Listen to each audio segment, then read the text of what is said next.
कहानी की शुरुआत एक फिलोसफिकल थॉट से होती है कि जब कोई पैदा होता है ना तो किसी को नहीं पता कि उसके तकदीर में क्या लिखा है। और सेम सवाल जादूगरनियों पर भी लागू होता है। एक सुबह कोको एक झील में आकर के कपड़े धो रही होती है। वो उसमें सर्फ एक्सेल डाल देती है और पास खड़े हिरन से माफी मांगती है क्योंकि पानी का रंग अचानक से बदल जाने पर वो हिरन डरा हुआ था। कोको उसे भरोसा दिलाती है कि पानी थोड़ी देर में ठीक हो जाएगा दोस्त। और सच में थोड़ी ही देर में एक चमकीली रोशनी निकलती है और पानी बिल्कुल साफ हो जाता है। वो हिरन पानी पीता है और कोको मुस्कुराते हुए अपने दिल में सोचती है कि मुझे जादू देखना कितना पसंद है। घर वापस आते वक्त भी वो यही सोचती है कि जादू कितनी कमाल की चीज होती है, लेकिन सिर्फ जादूगरनियां ही जादू कर सकती हैं। उसके जैसे आम इंसान तो सिर्फ उनकी ब्लेसिंग्स ले सकती हैं। कोको सोचती है कि काश वो भी कभी जादू कर सकती। अपने दिल की ये ख्वाहिश पूरी करने के लिए वो छत पर पसारी चादरें उड़ाने की कोशिश करती है, कुछ जादू के अल्फाज बोलते हुए। लेकिन जादू तो नहीं होता, पर तेज हवाएं चादर उड़ा के ले जाने लगती हैं। वो भागकर चादरें पकड़ती हैं कि रुक जाओ, मम्मी बहुत मारेगी। तभी उसे आसमान में एक पेगासस गाड़ी उड़ती हुई दिखाई देती है। गाड़ी नीचे उतरती है और कोको कभी इतनी पास से पेगासस नहीं देखी थी।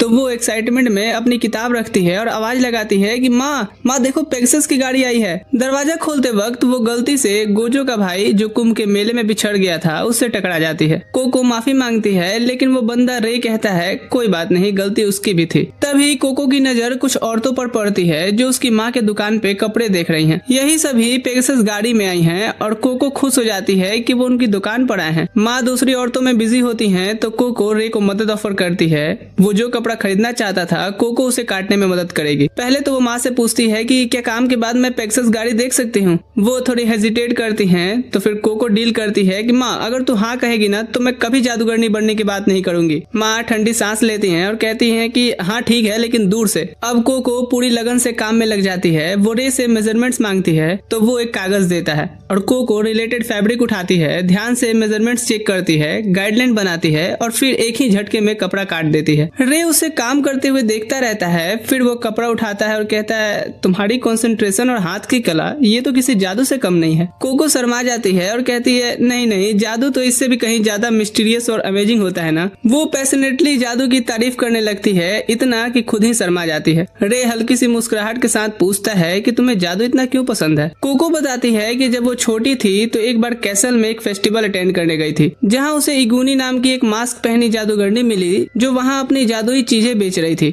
और मुझे एक पिक्चर बुक खरीदने के लिए उसने मना लिया। उस वक्त कोको को जादू के बारे में कुछ भी नहीं पता था, तो इगूनी ने जादू से तस्वीरें दिखाई और जमीन को रोशनी से चमका दिया और कोको तो उसी वक्त दिल हार बैठी थी। उसने वो बुक खरीदी और इगूनी ने साथ में एक छड़ी भी दिया। जब वो अपनी माँ के पास खुशी से दिखाने गई तो वो बोलती है हाँ यही सब फालतू चीज के लिए तो तुमने पैसे बचाए थे ना। लेकिन कोको तो बहुत एक्साइटेड थी। वो बोलती है माँ मैं भी जादूगरनी बनना चाहती हूँ। माँ ने समझाया कि बेटी जादूगरनी वही बन सकती हैं जो जादू लेकर पैदा हुई हो और तुम्हारे पास वो नहीं है। कोको थोड़ी निराश होती है, लेकिन तभी माँ को दिखाती है कि देखिए मैं जहाँ जहाँ पैर रखती हूँ ना वहाँ की जमीन चमकने लगती है, तो मैं जादूगरनी बन सकती हूँ। इस पर उसकी माँ कहती है कि ठीक है, अगर तू पूरे रास्ते घर तक ऐसे ही जमीन रोशन करती है ना तो तू शायद जादूगरनी बन सकती है। लेकिन कुछ कदम चलते चलते उसकी बैटरी खत्म हो जाती है और जमीन की रोशनी बंद हो गई थी और कोको रास्ते भर रोते हुए घर पहुंचती है। यही दर्द भरी कहानी वो रे को सुना रही होती है और रे को पूरी बात में कुछ सस्पिशियस लगता है। वो और जानकारी लेने की कोशिश करता है, लेकिन तभी बाहर से एक अजीब आवाज आती है। बाहर जाकर देखते हैं तो पेगासस गाड़ी का फ्लोर बोर्ड टूट गया था। पास ही में दो शैतान लड़के खड़े होते हैं और इन्हीं का काम लगता है। कोको की माँ तुरंत उन तीनों औरतों से कहती है इन्हें माफ कर देने,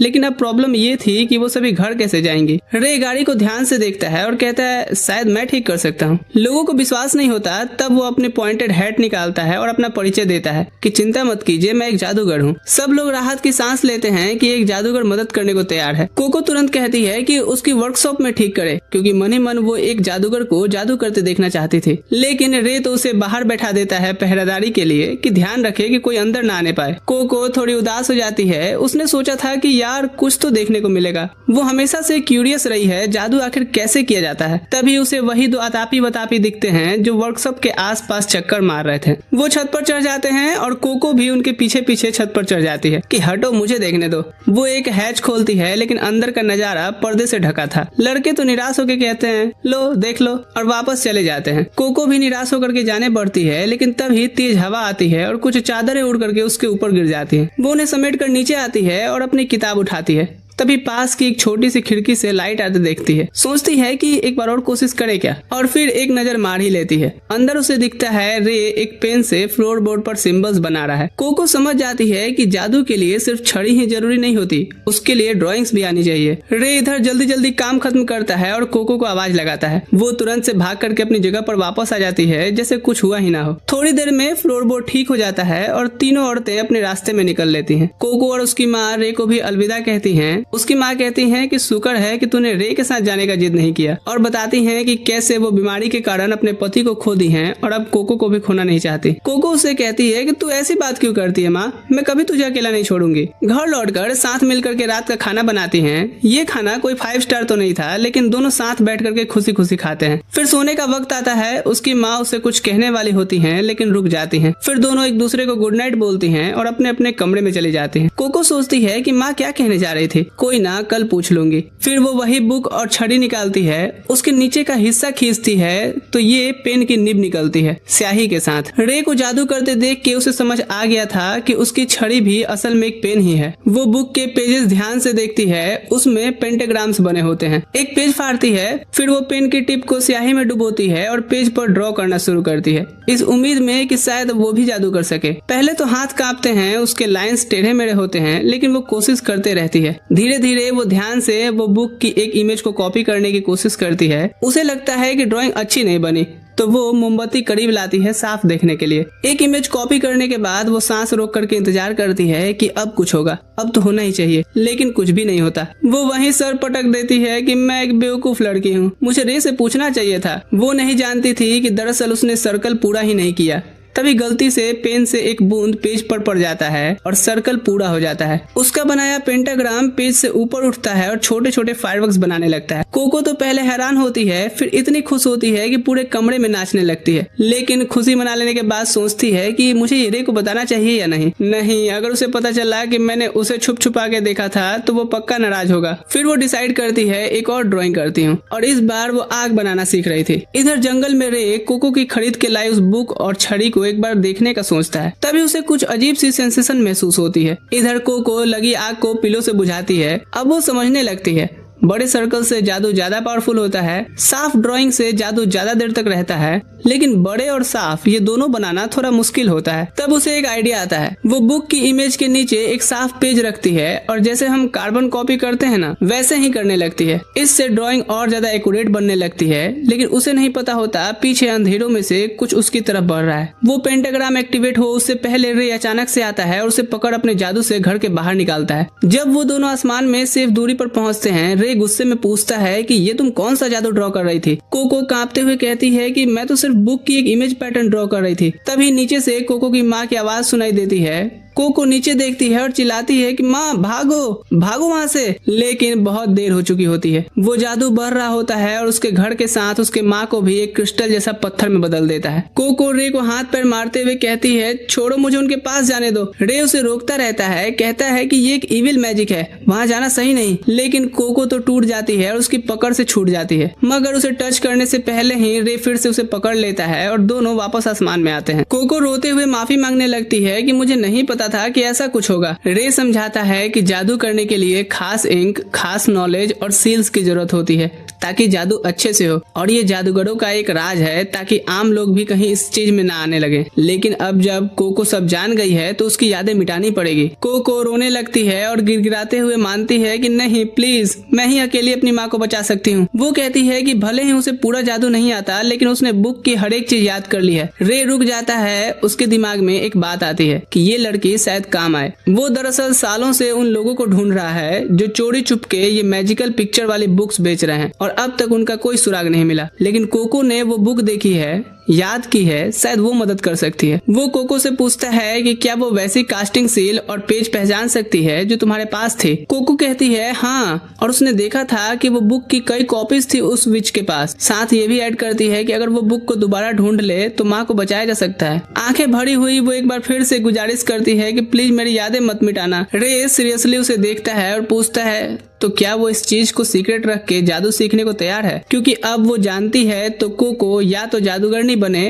और प्रॉपरली सीखे, या फिर उसकी यादें मिटाई जाए। दूसरा अब कोई ऑप्शन नहीं है। अगली सुबह कोको आंखें खोलती है तो खुद को पेगासस गाड़ी में पाती है। रे नोटिस करता है कि वो जाग गई है और दूर कुछ पॉइंट करके कहता है कि वो रहा मेरा अटेलियर, वहाँ तुम्हारी पढ़ाई होगी। पैदल चलते हुए रे बताता है कि उसने कोको के घर के आसपास गार्ड बैरियर के बीज लगाए हैं ताकि कोई वहाँ ना पहुंचे, क्योंकि अब वो जगह सेफ नहीं रही। कोको अचानक से रुक जाती है। उसकी माँ की याद फिर से उसके दिल में चुभती है। रे ये देख लेता है और वो कोको को पकड़ घर के अंदर ले जाते हुए कहता है कि अपने आप को इतना मत कोसो। अंदर जाते ही हल्की सुनहरी रोशनी होती है। रे एक जादू से हवा में पानी इकट्ठा करता है ताकि कोको मुंह धो सके, लेकिन वो कंफ्यूज हो जाती है कि इतनी ऊपर से कैसे धोऊं। तभी रे को ध्यान आता है कि कोको के पास कपड़े भी नहीं है बदलने के लिए, तो वो बोलता है कि रुको मैं आता हूँ। यहाँ कोको अब थोड़ी अकेली सी फील करती है। तभी रे की एक और स्टूडेंट टेटिया सामने आती है। वो कोको को वो हवा वाला पानी का स्पेल समझाती है। बोलती है कि इसका नाम वाटर वेपर है। कोको तेतिया को हाथ आगे करने देती है और जब पानी हाथों में पड़ता है तो उसके लिए जादू का वो पुराना प्यार वापस आ जाता है। कोको शुक्रिया कहती है,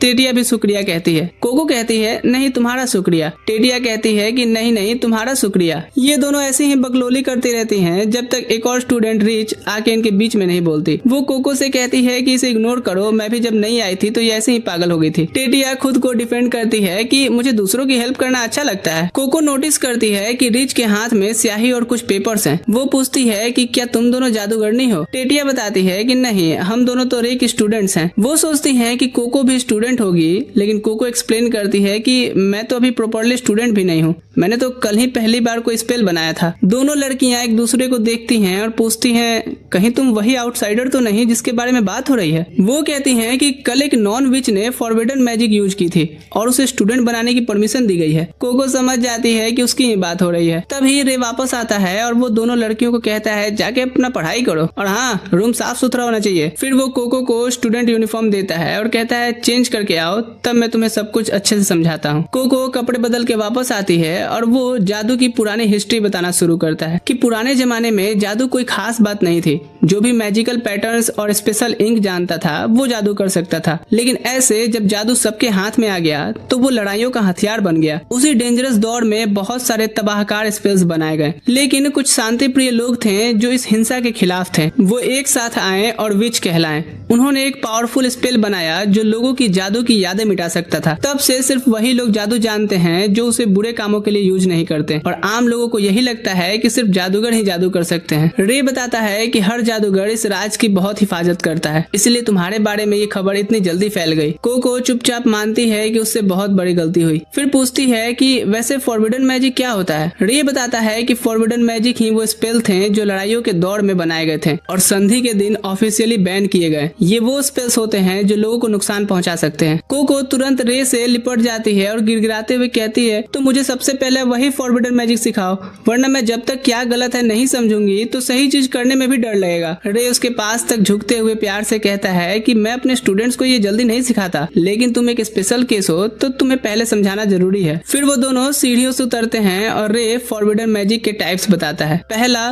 जो स्पेल्स इंसानों के जिस्म को बदल दे, जैसे ट्रांसफॉर्मेशन मैजिक या उम्र बदलना। दूसरा, बिना किसी गेट या दरवाजे के कहीं आना जाना, टेलीपोर्टेशन मैजिक। तीसरा, किसी के दिमाग या इमोशंस को कंट्रोल करना, मैनिपुलेशन मैजिक। साथ ही दूसरों को हर्ट या हील करना भी बैन है, लेकिन कुछ एक्सेप्शंस होते हैं। कोको तुरंत अंदाजा लगा लेती है, यानी यादें मिटाना भी एक एक्सेप्शन है ना। रे कहता है हाँ। फिर वो प्रैक्टिकली सिखाता है। एक लैंप पर लाइट स्पेल ड्रॉ करके दिखाता है। फिर एक खिड़की दिखाता है जिसमें हिलते हुए पैटर्न्स होते हैं। वो ध्यान से पैटर्न्स हटाता है और एक टेलीपोर्टेशन सर्कल खुल जाता है। पोर्टल के उस तरफ एक समंदर था। रे बताता है कि इसका नाम विंडो वे है। दो राउंड खिड़कियां जो एक ही पैटर्न शेयर करती हैं आपस में कनेक्टेड होती हैं। फिर वो दूर एक ऊंची टावर दिखाता है, टावर ऑफ टोम्स, जहां मैजिकल बुक्स रखी हैं और ट्रांसलेट की जाती हैं ताकि नॉलेज सुरक्षित रहे। कोको की आंखें चमक जाती हैं ये सोच करके कि वो पिक्चर बुक भी वहां होगी। वो रे को खींचने लगती है कि चलो वहां अभी चलते हैं, लेकिन तभी पोर्टल के सामने एक सी सर्पेंट आ जाता है। अपनी दुम से वो बड़ी लहर उठाता है जो पोर्टल में घुस करके दोनों को धक्का दे देती है और रे जल्दी से पोर्टल बंद करता है। वो एक्सप्लेन करता है कि ये क्रिएचर उन 4 लाइब्रेरियन ट्रायल्स में से एक का हिस्सा है। टावर में जाने के लिए हर ट्रायल पास करनी पड़ती है, तो मेहनत से पढ़ाई करो तो सब पास करके एक दिन तुम वहाँ जरूर पहुँच जाओगी। फिर वो कोको को एक स्माइल करते हुए कहता है कि मुझे तब बहुत खुशी हुई थी जब तुमने कहा था कि तुम जादू सीखना चाहती हो। रे एक और पोर्टल खोलता है, इस बार एक फूलों का मैदान दिखाता है। वो कहता है कि जादू से डरना स्वाभाविक है, लेकिन कुछ जेंटल मैजिक भी होती हैं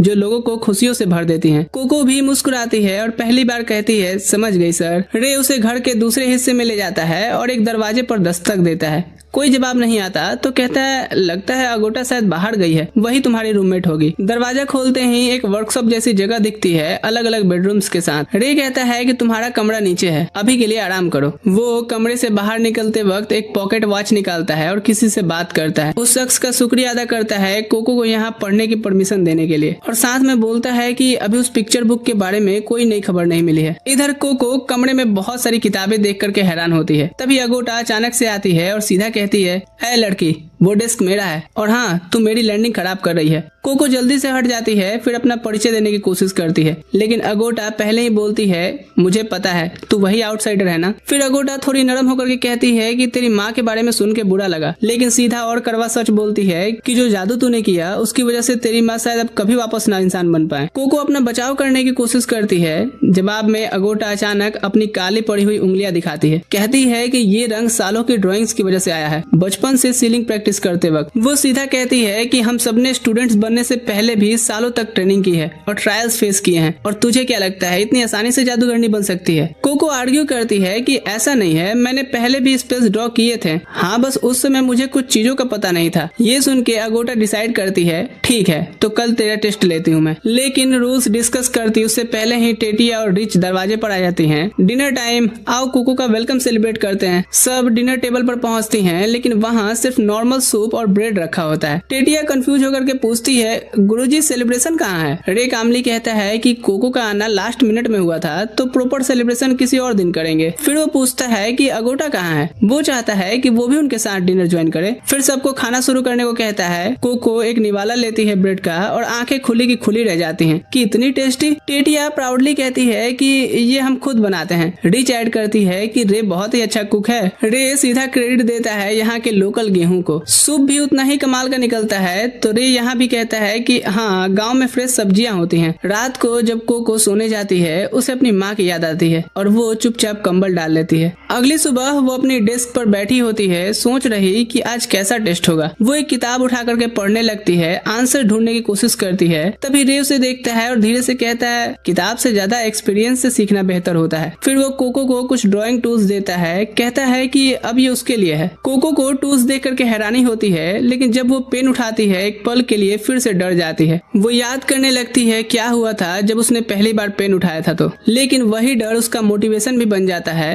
वो ठान लेती है कि खूब मेहनत करनी है। पढ़ाई शुरू होती है और बहुत जल्दी कोको का दिमाग भर जाता है इतनी सारी जानकारी लेने से। रे कहता है थोड़ा ब्रेक ले लो, लेकिन कोको कहती है नहीं और पढ़ूंगी। रे चेक करता है कि कुछ समझ भी आया या नहीं तुम्हें। वो कोको से बताने को कहता है जो अभी उसने सीखा। कोको क्लियरली एक्सप्लेन करती है कास्टिंग सील के 3 हिस्से होते हैं। सेंटर डिसाइड करता है कौन सा एलिमेंट यूज होगा। सील का साइज स्पेल की ताकत डिसाइड करता है। बाहर का सर्कल कंप्लीट होते ही स्पेल एक्टिवेट होती है। जब वो मुंडी घुमा घुमा सब बता रही होती है, ये सुन के रे को प्राउड फील होता है क्योंकि कोको ने सब सही बताया था। फिर वो अपना पहला कास्टिंग सील ड्रॉ करने की कोशिश करती है। रे एक्साइटेड होकर देखना चाहता था कि वो कैसा बना रही है, लेकिन कोको पेपर को तुरंत से मोड़कर कहती है मत देखो बहुत बुरी है। रे उससे कागज ले लेता है देखने के लिए और कोको शर्माते हुए कहती है ये सच में बहुत बुरा है। रे जेंटली कहता है कि शुरू में सबके साथ ऐसा ही होता है। फिर पॉइंट करता है कि तुमने सर्कल को क्लोज नहीं किया है, वो जरूरी है स्पेल एक्टिवेट करने के लिए। इनकरेज करते हुए कहता है कि इन नए टूल्स से हाथ कांपना नॉर्मल है, अब चलो सर्कल कंप्लीट करो। कोको डरते डरते सर्कल कंप्लीट करती है और अचानक पानी का तेज धार सीधा अगोटा पर जा गिरता है। रे और कोको दोनों घबरा जाते हैं कि अब बागर बिल्ली हमें नहीं छोड़ेगी, और अगोटा धीरे से मुड़ करके उन्हें चबा जाने वाली नजरों से देखती है। कोको डर जाती है और देख करके कि अरे बाप रे इसका तो पेपर्स भी भीग गए हैं। वो जल्दी से अपने कपड़े से ही सुखाने की कोशिश करती है, लेकिन गर्मी का मौसम था तो वो कूल हो जाती है। कोको का कास्टिंग सील ध्यान से देखती है और पॉइंट करती है कि एक सिंबल बाकी से लंबा था, इसलिए पानी एक तरफ ज्यादा तेजी से निकला। रे अगोटा की तारीफ करता है कि बहुत शार्प ऑब्जर्वेशन हो गई है। फिर अनाउंस करता है कि अभी के लिए कोको तुम्हारी जिम्मेदारी है। कोको कंफ्यूज हो जाती है। रे तैयार होने लगता है कहीं निकलने के लिए, एक्सप्लेन करता है कि 3 दिन के लिए ग्रेट हॉल जाना है। कोको थोड़ी घबरा जाती है, लेकिन रे कहता है कि कोई दिक्कत वाली बात नहीं है, अपने साथियों से सीखना भी एक मौका है, ये कह के वो चला जाता है। कोको वापस कमरे में आती है और एक बार फिर से कहती है, तुम नाराज तो नहीं हो ना? अगोटा कहती है कि ऐसे बोलना बंद करो, मैं इतनी भी बुरी नहीं हूँ, और सीधा कहती है कि कल रात को जो मैंने टेस्ट की बात की थी ना, याद है? चलो वो अभी से शुरू होता है।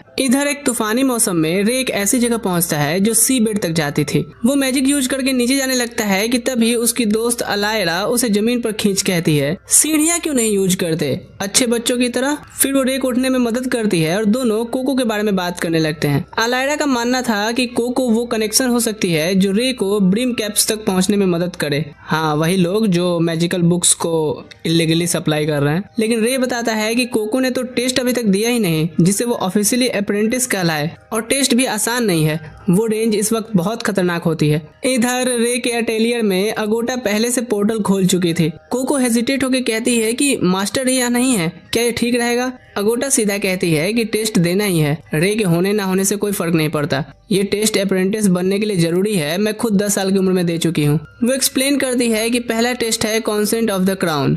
सिर्फ 3 चीजें साथ ले जा सकती हो तुम। काम सिर्फ इतना है कि रेंज की चोटी पर पहुंचो और डाइडेम हर्ब तोड़ के ले आओ। अगोटा कोको को रास्ता दिखाने वाला ऑर्ब देती है और वाटर वेपर। यही 2 चीजें वो यूज करना अभी तक जानती थी। फिर वो पोर्टल एक्टिवेट करती है और टेस्ट ग्राउंड का दरवाजा खुल जाता है। कोको नर्वसली पूछती है कि क्या वो उसके शूज भी ले सकती है? जादू वाले है ना? और अगोटा चुप रहती है। कोको कहती है कि रहने दो, मैं कुछ ज्यादा ही डिमांडिंग बन रही हूँ। पर तभी अगोटा अपने शूज उतार करके उसे दे देती है और सीधा पोर्टल में ढकेल बोलती है, हैप्पी जर्नी।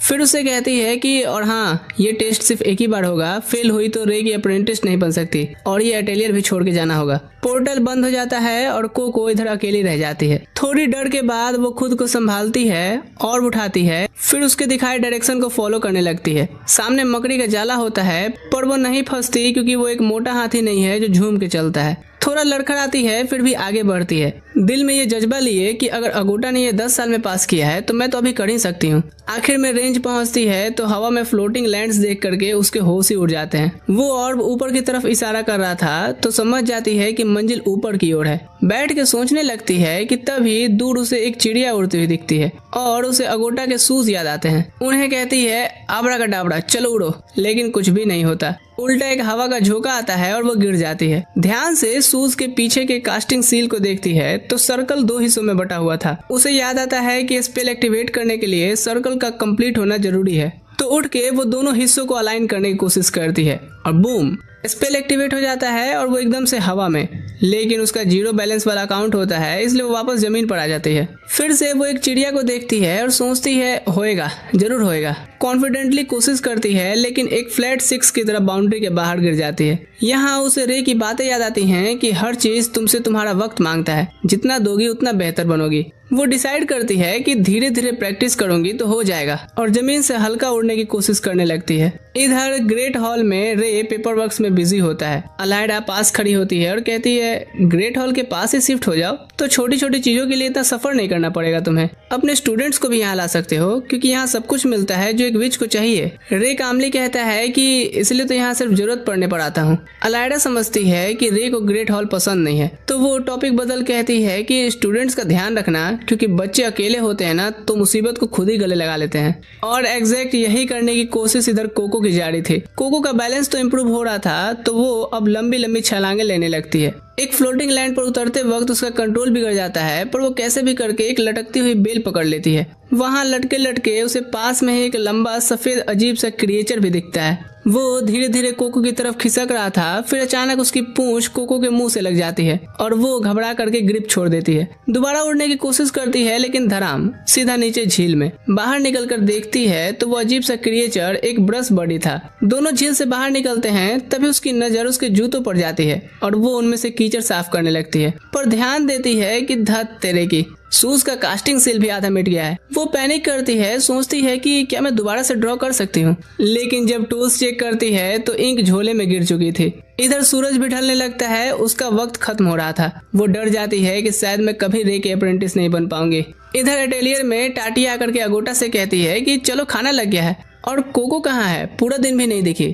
अगोटा कैजुअली बताती है कि वो अप्रेंटिस टेस्ट देने गई है। टाटिया पैनिक होती है, क्या कोको को तो ज्यादा मैजिक भी नहीं आता, अगोटा कामली कहती है कि हम सब ने अटेलियर आते ही टेस्ट दिया था। फिर डायरेक्टली बोलती है कि मुझे नहीं लगता कोको अप्रेंटिस बनने की हकदार भी है, वो अभी भी एक आउटसाइडर है, हमारे ग्रुप के काम की नहीं। और हाँ, फिक्र मत करो, फेल होकर जल्द ही वापस आ जाएगी, क्योंकि रेंज इस साल सबसे ज्यादा खतरनाक है। कोको रूल्स भी नहीं जानती, उसका मैजिक भी कमजोर है, तो उसका फेल होना तो पक्का है। डिनर टेबल पर टाटिया उसकी चिंता करती है और उदास होती है। रिच भी जब उसकी ज्यादा परवाह नहीं करती तो टाटिया को और बुरा लगने लगता है। रिच कामली कहती है कि तो तुम्हारी चिंता करने से कुछ हो सकता है क्या, हमें रे का इंतजार करना ही होगा। इधर रेंज में कोको मैजिक के बिना सबसे नीचे वाले फ्लोटिंग लैंड को पकड़ने की नाकाम कोशिश कर रही थी। फिर कास्टिंग सील दोबारा बनाने की कोशिश करती है, लेकिन मटेरियल अभी भी गीला था, तो इंक बस फैल जाती है। एक पल के लिए वो सोचती है कि पैरों के तलवे पर सील बना लूं क्या। फिर उसे याद आता है कि ये तो फॉरबिडन मैजिक कहलाएगा, तो खुद को रोक लेती है। थकान अब उसे निगेटिव फील कराने लगा था। सोचती है कि शायद अगोटा सही थे, जादू सिर्फ ड्राइंग से नहीं होता है, उसके लिए कहीं ज्यादा कुछ चाहिए। शायद मैं ही विच बनने के काबिल नहीं हूँ। रे के बाकी स्टूडेंट्स ने बचपन से मैजिक सीखी है और मैं तो अभी अभी आई हूँ। तभी उसे एक पुरानी याद आती है जब उसकी माँ ने पहली बार उसे कपड़ा काटने की गाइडिंग लाइंस बनाने दी थी। वो रोज प्रैक्टिस करती, पेशेंटली सीखती, जब तक वो कॉन्फिडेंट नहीं हो गई। और यहाँ तक कि रे ने भी उससे कहा था कि तुम्हारी कटिंग स्किल तो कोई जादू जैसी है। वो सोचती है कि अगर रे मुझ पर भरोसा करता है तो मैं कर सकती हूँ। उसे एक नया आइडिया आता है और वो जंगल में कुछ तो ढूंढने भागती है, शायद ड्राइंग के लिए कोई चीज। बोर्ड पर वापस आकर के देखती है कि उसका पोशाक लगभग सूख गया है, तो उसे ही अपना कैनवास बना लेती है। ड्राइंग शुरू कर अपनी माँ की सिखाई बातें याद करती है, कपड़े के साथ फेमिलियर होना, और रे की बातें याद करती है कि नए टूल्स को अपना दोस्त बनाओ। इसलिए वो कपड़ा चूज करती है क्योंकि ये उसकी जानी पहचानी चीज थी। साथ ही एक तेज पत्थर लेती है और फैब्रिक प्रेस करके लाइन स्टेबल रखने की कोशिश करती है। काम करते करते वो शांत और फोकस्ड फील करने लगती है। ये कुछ वैसा ही मोमेंट था जैसे वो अपने मनपसंद चीज को करते हुए फील करती है। सुबह होते होते कास्टिंग सील को पूरे ध्यान से बोर्ड से बांधती है और एक नाव अब तैयार था। देखती है तो ये बिल्कुल परफेक्ट नहीं था, लेकिन उसने तो जानबूझ करके ही एक लाइन दूसरे से लंबी रखी थी ताकि एक तरफ आउटपुट ज्यादा स्ट्रांग हो। ब्रश बडी भी खुश होकर के उसके शरीर में से निकलता है। सर्किल को फिर क्लोज करते हुए वो उससे पूछती है कि क्या तुम तैयार हो दोस्त। अचानक से हवा वाइल्ड और अनस्टेबल हो जाती है। कोको मैजिक कंट्रोल करने और बोर्ड को टूटने से बचाने में स्ट्रगल करने लगती है। वो कैनवास अचानक से बोर्ड से उड़ जाता है और साथ ही कोको भी। पहले तो वो बैलेंस खो रही थी, पर फिर धीरे धीरे खुद को स्टेबल करके उसने एक अच्छी पोजीशन में खुद को ला लिया था। जब उसे रियलाइज हुआ कि वो सच में उड़ रही है, खुशी और प्राउड का एक तेज एहसास उसे महसूस हुआ कि उसने अपना खुद का स्पेल बनाया, मैंने बनाया। नीचे वो दुनिया देखती है और उसे अपना घर याद आता है। कहती है कभी सोचा नहीं था कि कपड़े पर ड्राइंग करना एक दिन उसके मैजिक सीखने का जरिया बनेगा। दिल में एक नई डिटर्मिनेशन लेकर के वो देखती है वो हर्ब अभी भी उससे काफी ऊपर था। अपने उड़न तस्तरी को ऊपर की तरफ मोड़ लेती है, झपक के पकड़ने की कोशिश करती है लेकिन मिस हो गई थी। दोबारा ट्राई करती है, फिर से मिस। अभी भी बहुत ऊपर थी। कई बार उसने ट्राई किया लेकिन बार बार फेल। उसका फ्रस्ट्रेशन बढ़ता है लेकिन वो खुद को फोकस्ड रखती है। फिर सोचती है कि मैं ये क्यों सीख रही हूँ। जवाब उसके दिल ने दिया कि माँ को जो बचाना है। इस बार वो काफी रिस्की कुछ ट्राई करती है। उड़ते हुए पूरा खुद को उल्टा कर लेती है, हाथ नीचे की तरफ और हर्ब फिर उसके मुट्ठी में। इधर रे अटेलियर वापस आता है। क्या कहा तुमने? कोको टेस्ट दे रही है। बिना सोचे तुरंत से रेस्क्यू करने बढ़ता है, कहते हुए कि फेल भी हो जाए पर वो सही सलामत होनी चाहिए। अगोटा देख रही थी कि रे कितना केयरिंग लग रहा है। पोर्टल खुलते ही सब एकदम फ्रीज होते हैं। कोको खुद चल के आ रही थी, हाथ में वो डाइडेम का हर्ब था। टाटिया सबसे पहले भाग के उसे गले लगा लेती है। कोको फिर अगोटा के पास आकर के प्राउडली कहती है मैं ले आई, लेकिन अगोटा चुपचाप मुड़ करके वहाँ से चली जाती है। रे भी कुछ ज्यादा खुश नहीं लग रहा था। बोलता है कि फंडामेंटल्स जाने बिना टेस्ट देना बहुत खतरनाक था। कोको तुरंत माफी मांगती है और रे फिर एक साई ऑफ रिलीफ लेते हुए कहता है कि तुम्हें खुद को प्रूफ करने की जरूरत नहीं थी, तुम मेरी अप्रेंटिस तो पहले से ही हो। फिर एक बैग देता है। कोको उसे खोलती है और चौंक जाती है। अंदर विच का पोशाक था। वो उसे इज्जत से पहनती है और रे एक्सप्लेन करता है कि ये सिर्फ एक यूनिफॉर्म नहीं है, खासकर ये टोपी ये दर्शाता है कि तुम अब ऑफिशियली विच अप्रेंटिस हो। कोको के दिल में गहरी खुशी महसूस होती है क्योंकि विच बनना हमेशा से उसका सपना था। सब ऊपर जाने लगते हैं। कोको कहती है कि मैं तो थक गई और भूख भी लगी है। टाटिया उसे ले जाते हुए कहती है कि नाश्ता तैयार है। इधर हम उस रेंज में किसी को देखते हैं जो कहता है अभी तो पार्टी शुरू हुई है। सीन शिफ्ट होता है एक दिन के क्लास में। रे एक्सप्लेन कर रहा होता है कि जादू कितने भी टाइप्स के हों, 4 सिग्नल्स हैं जो विचेस हमेशा यूज करती हैं। पानी का सिग्नल जो सबकी जिंदगी का सोर्स होता है, जमीन का सिग्नल जो ट्रांसफॉर्मेशन और मूवमेंट दर्शाता है, हवा का सिग्नल जो आजादी देता है, और आखिरी आग जो इंसानियत का हथियार है। शुरुआत से ये चारों प्राइमरी हैं। कोको को प्रैक्टिस करनी होगी। कोको और टाटिया साथ में प्रैक्टिस करने लगती हैं। टाटिया उसे पहले खत्म कर लेती है, और इधर कोको ने गलती से एक कास्टिंग सील में आग ही लगा दी थी, जिसे टाटिया वाटर पेपर से बुझाती है। कोको उसका थैंक्स करके बताती है कि वो दरअसल अब फायरबॉल स्पेल प्रैक्टिस कर रही थी, जिसमें वो विंड को भी शामिल कर सके। रे उसके पास आकर के सुखाते हुए कहता है कि फायर स्पेल्स में ध्यान रखना होता है, क्योंकि इनकी कोई फॉर्म नहीं होती तो चोट भी लग सकती है। टाटिया पूछती है कि तुझे विंड पर क्यों इतना प्रैक्टिस चाहिए, रेंज में तो वो काफी अच्छी ही की होगी, तभी तो टेस्ट पास कर पाई। कोको एक्सप्लेन करती है कि उसने अगोटा के शूज जो मांग करके ले गई थी, उसकी वजह से वो खराब हो गए हैं और वो उसे ठीक करने की कोशिश कर रही है। ज्यादातर ठीक हो गए हैं, सिर्फ कास्टिंग सील दोबारा से बनाना है, लेकिन मेरी लाइंस कभी सीधी होती ही नहीं। रे उसका पेन उठा कर कहता है, ओह तो ऐसी बात है क्या, तो चलो मैजिक स्टेशनरी शॉप चलते हैं और वहां से तुम अपने हिसाब से पेन चूज कर सकती हो। टाटिया उसके लिए तो एक्साइटेड होकर के उछली पड़ती है, और रे कहता है कि हाँ वो मैजिकल गुड्स की दुकान है। कोको भी इतनी एक्साइटेड होती है कि असली मैजिकल शॉप, मुझे तो अभी भी ये सब एक सपना लग रहा है। रे अपने स्टूडेंट्स के साथ टाउन की तरफ उड़ पड़ता है, जो एक छोटा सा आइलैंड होता है सैंड बार के पास ही। ये उसके अटेलियर के सबसे करीब विचेस का शहर होता है। उतरने पर कोको हैरान होती है कि इतनी सारी विचेस हैं इस एरिया में। रे बताता है कि ये छोटा आइलैंड शहर को मार्स वुड के मॉन्स्टर से बचाता है। टेटिया कहती है कि ओ सर जी, वो तो कहीं और ही देख रही है। अगोटा कहती है कि मैं अकेले घूमना चाहती हूँ। रे कहता है कि ठीक है, पर मैजिक स्टेशनरी शॉप पर मिलना। रे कोको से पूछता है कि अगोटा के साथ कैसी रही बातचीत उसकी, और कोको कहती है कि हाँ उम्मीद तो है कि हम अच्छे दोस्त बन जाएंगे एक न एक दिन। बाजार में तो चलते हुए कोको हर चीज में डिस्ट्रैक्ट होती रहती है। अचानक एक गली के पास रुक के वो एक अजीब सी फीलिंग महसूस करके हैरान हो जाती है कि तभी टेटिया की आवाज आती है और वो ग्रुप के साथ हो लेती है। रे उन्हें एक दुकान पर ले आता है। अंदर बीचों बीच में एक पूरा पेड़ उगा हुआ था। दुकान वाले चाचा नोआ हैरान होकर के कोको से पूछते हैं, सिल्वरवुड ट्री देख करके इतनी हैरान क्यों हो लड़की, इसके बारे में तो हर विच जानती है। रे आगे आकर के कहता है कि थोड़ा समझा करो काका, ये नई अप्रेंटिस है। तब नोआ ने रियलाइज किया कि ओ तो ये है वही रूमर्ड वाली आउटसाइडर लड़की। टाटिया कोको को पीछे से हक करके शॉप ओनर नोआ से इंट्रोड्यूस करती है, और वो प्राउडली बताते हैं कि दुकान की सब मैजिकल चीजें मैं और मेरे पोता टाटा बनाते हैं। वो कंज्यूरिंग इंक भी जिस कंसंट्रेशन में चाहिए वो निकाल सकते हैं। कोको को तो कुछ समझ ही नहीं आ रहा था कि ये चचा कौन सा सिग्नल पकड़ लिए हैं। उसे कंफ्यूज देख करके नोआ कहते हैं कि फॉलो मी। चलते वक्त उन्हें कटिंग की आवाज सुनाई देती है। देखते हैं तो ऊपर एक लड़का पेन बना रहा था। सबसे ऊपर पहुंच के नोआ सिल्वरवुड पेड़ की एक डाली काट करके एक परख नली में डुबाते हैं और पानी अचानक से काला हो जाता है। रे एक्सप्लेन करता है कि ये वुड क्रॉ कहलाता है। नोआ कहते हैं कि काली डालियां पेड़ के मरे हुए हिस्से हैं। ये सब्सटेंस पेड़ और इंसान दोनों के लिए जहरीले होते हैं, लेकिन पानी में घोलने पर, फिल्टर करने पर ये बन जाता है कंज्यूरिंग इंक, जादू का सोर्स। रे ऐड करता है कि आम इंक सूत से बनती है, पर कंज्यूरिंग इंक बनती है पेड़ के खून से। सिल्वरवुड ट्रीज विचेस के लिए बहुत इंपॉर्टेंट है, क्योंकि कंज्यूरिंग इंक का एक यही सोर्स है। यहाँ नोआ कोको को एक पुरानी कहानी सुनाते हैं कि एक बार एक सिल्वरवुड पेड़ ने एक विच से प्यार कर बैठा, और प्रपोजल में उसने अपना खून इंक के लिए दिया और अपनी डालियां वांड के लिए। कोको वांड सुनते ही कहती है कि हाँ यही मेरी ठीक नहीं चल रही। नोआ हंसते हुए कहते हैं कि ओ तो वांड ढूंढने आई हो। कोको ने कहा हाँ। नोआ फिर उस इंक को एक कंटेनर में डाल करके उसे थमा देते हैं और कहते हैं कि नीचे चलो, दुकान में बहुत सारे वांड्स हैं, ट्राई करके देख लो, यहाँ तुम्हारे लिए परफेक्ट वांड जरूर होगा। वांड्स ट्राई करने वो नीचे आते हैं कि तभी कोको की नजर खिड़की के बाहर पड़ती है। अरे ये तो वही गुनी औरत है जिसने मुझे वो बुक दी थी। कोको तुरंत दुकान से बाहर उसके पीछे भागती है। टाटिया और रिच चिंता करती हैं कि कहीं ये लड़की खो न जाए, और दोनों भी उसके पीछे भागती हैं। चेज ऑन होता है, पर कोको अगोटा के पास से गुजरती है, जिससे वो हैरान होती है। टाटिया और रिच भी अगोटा को खींच लेती हैं कि पकड़ रे बाबा, उसको पकड़ तू। कोको इधर इगुनी को नजरों में बनाए रखने की कोशिश करती है, पर वो आगे की गलियों में जाकर के गायब हो गई थी। पीछे बाकी लड़कियां और ब्रश बडी भी थे। तभी एक घनी धुंध गलियों में छा जाती है।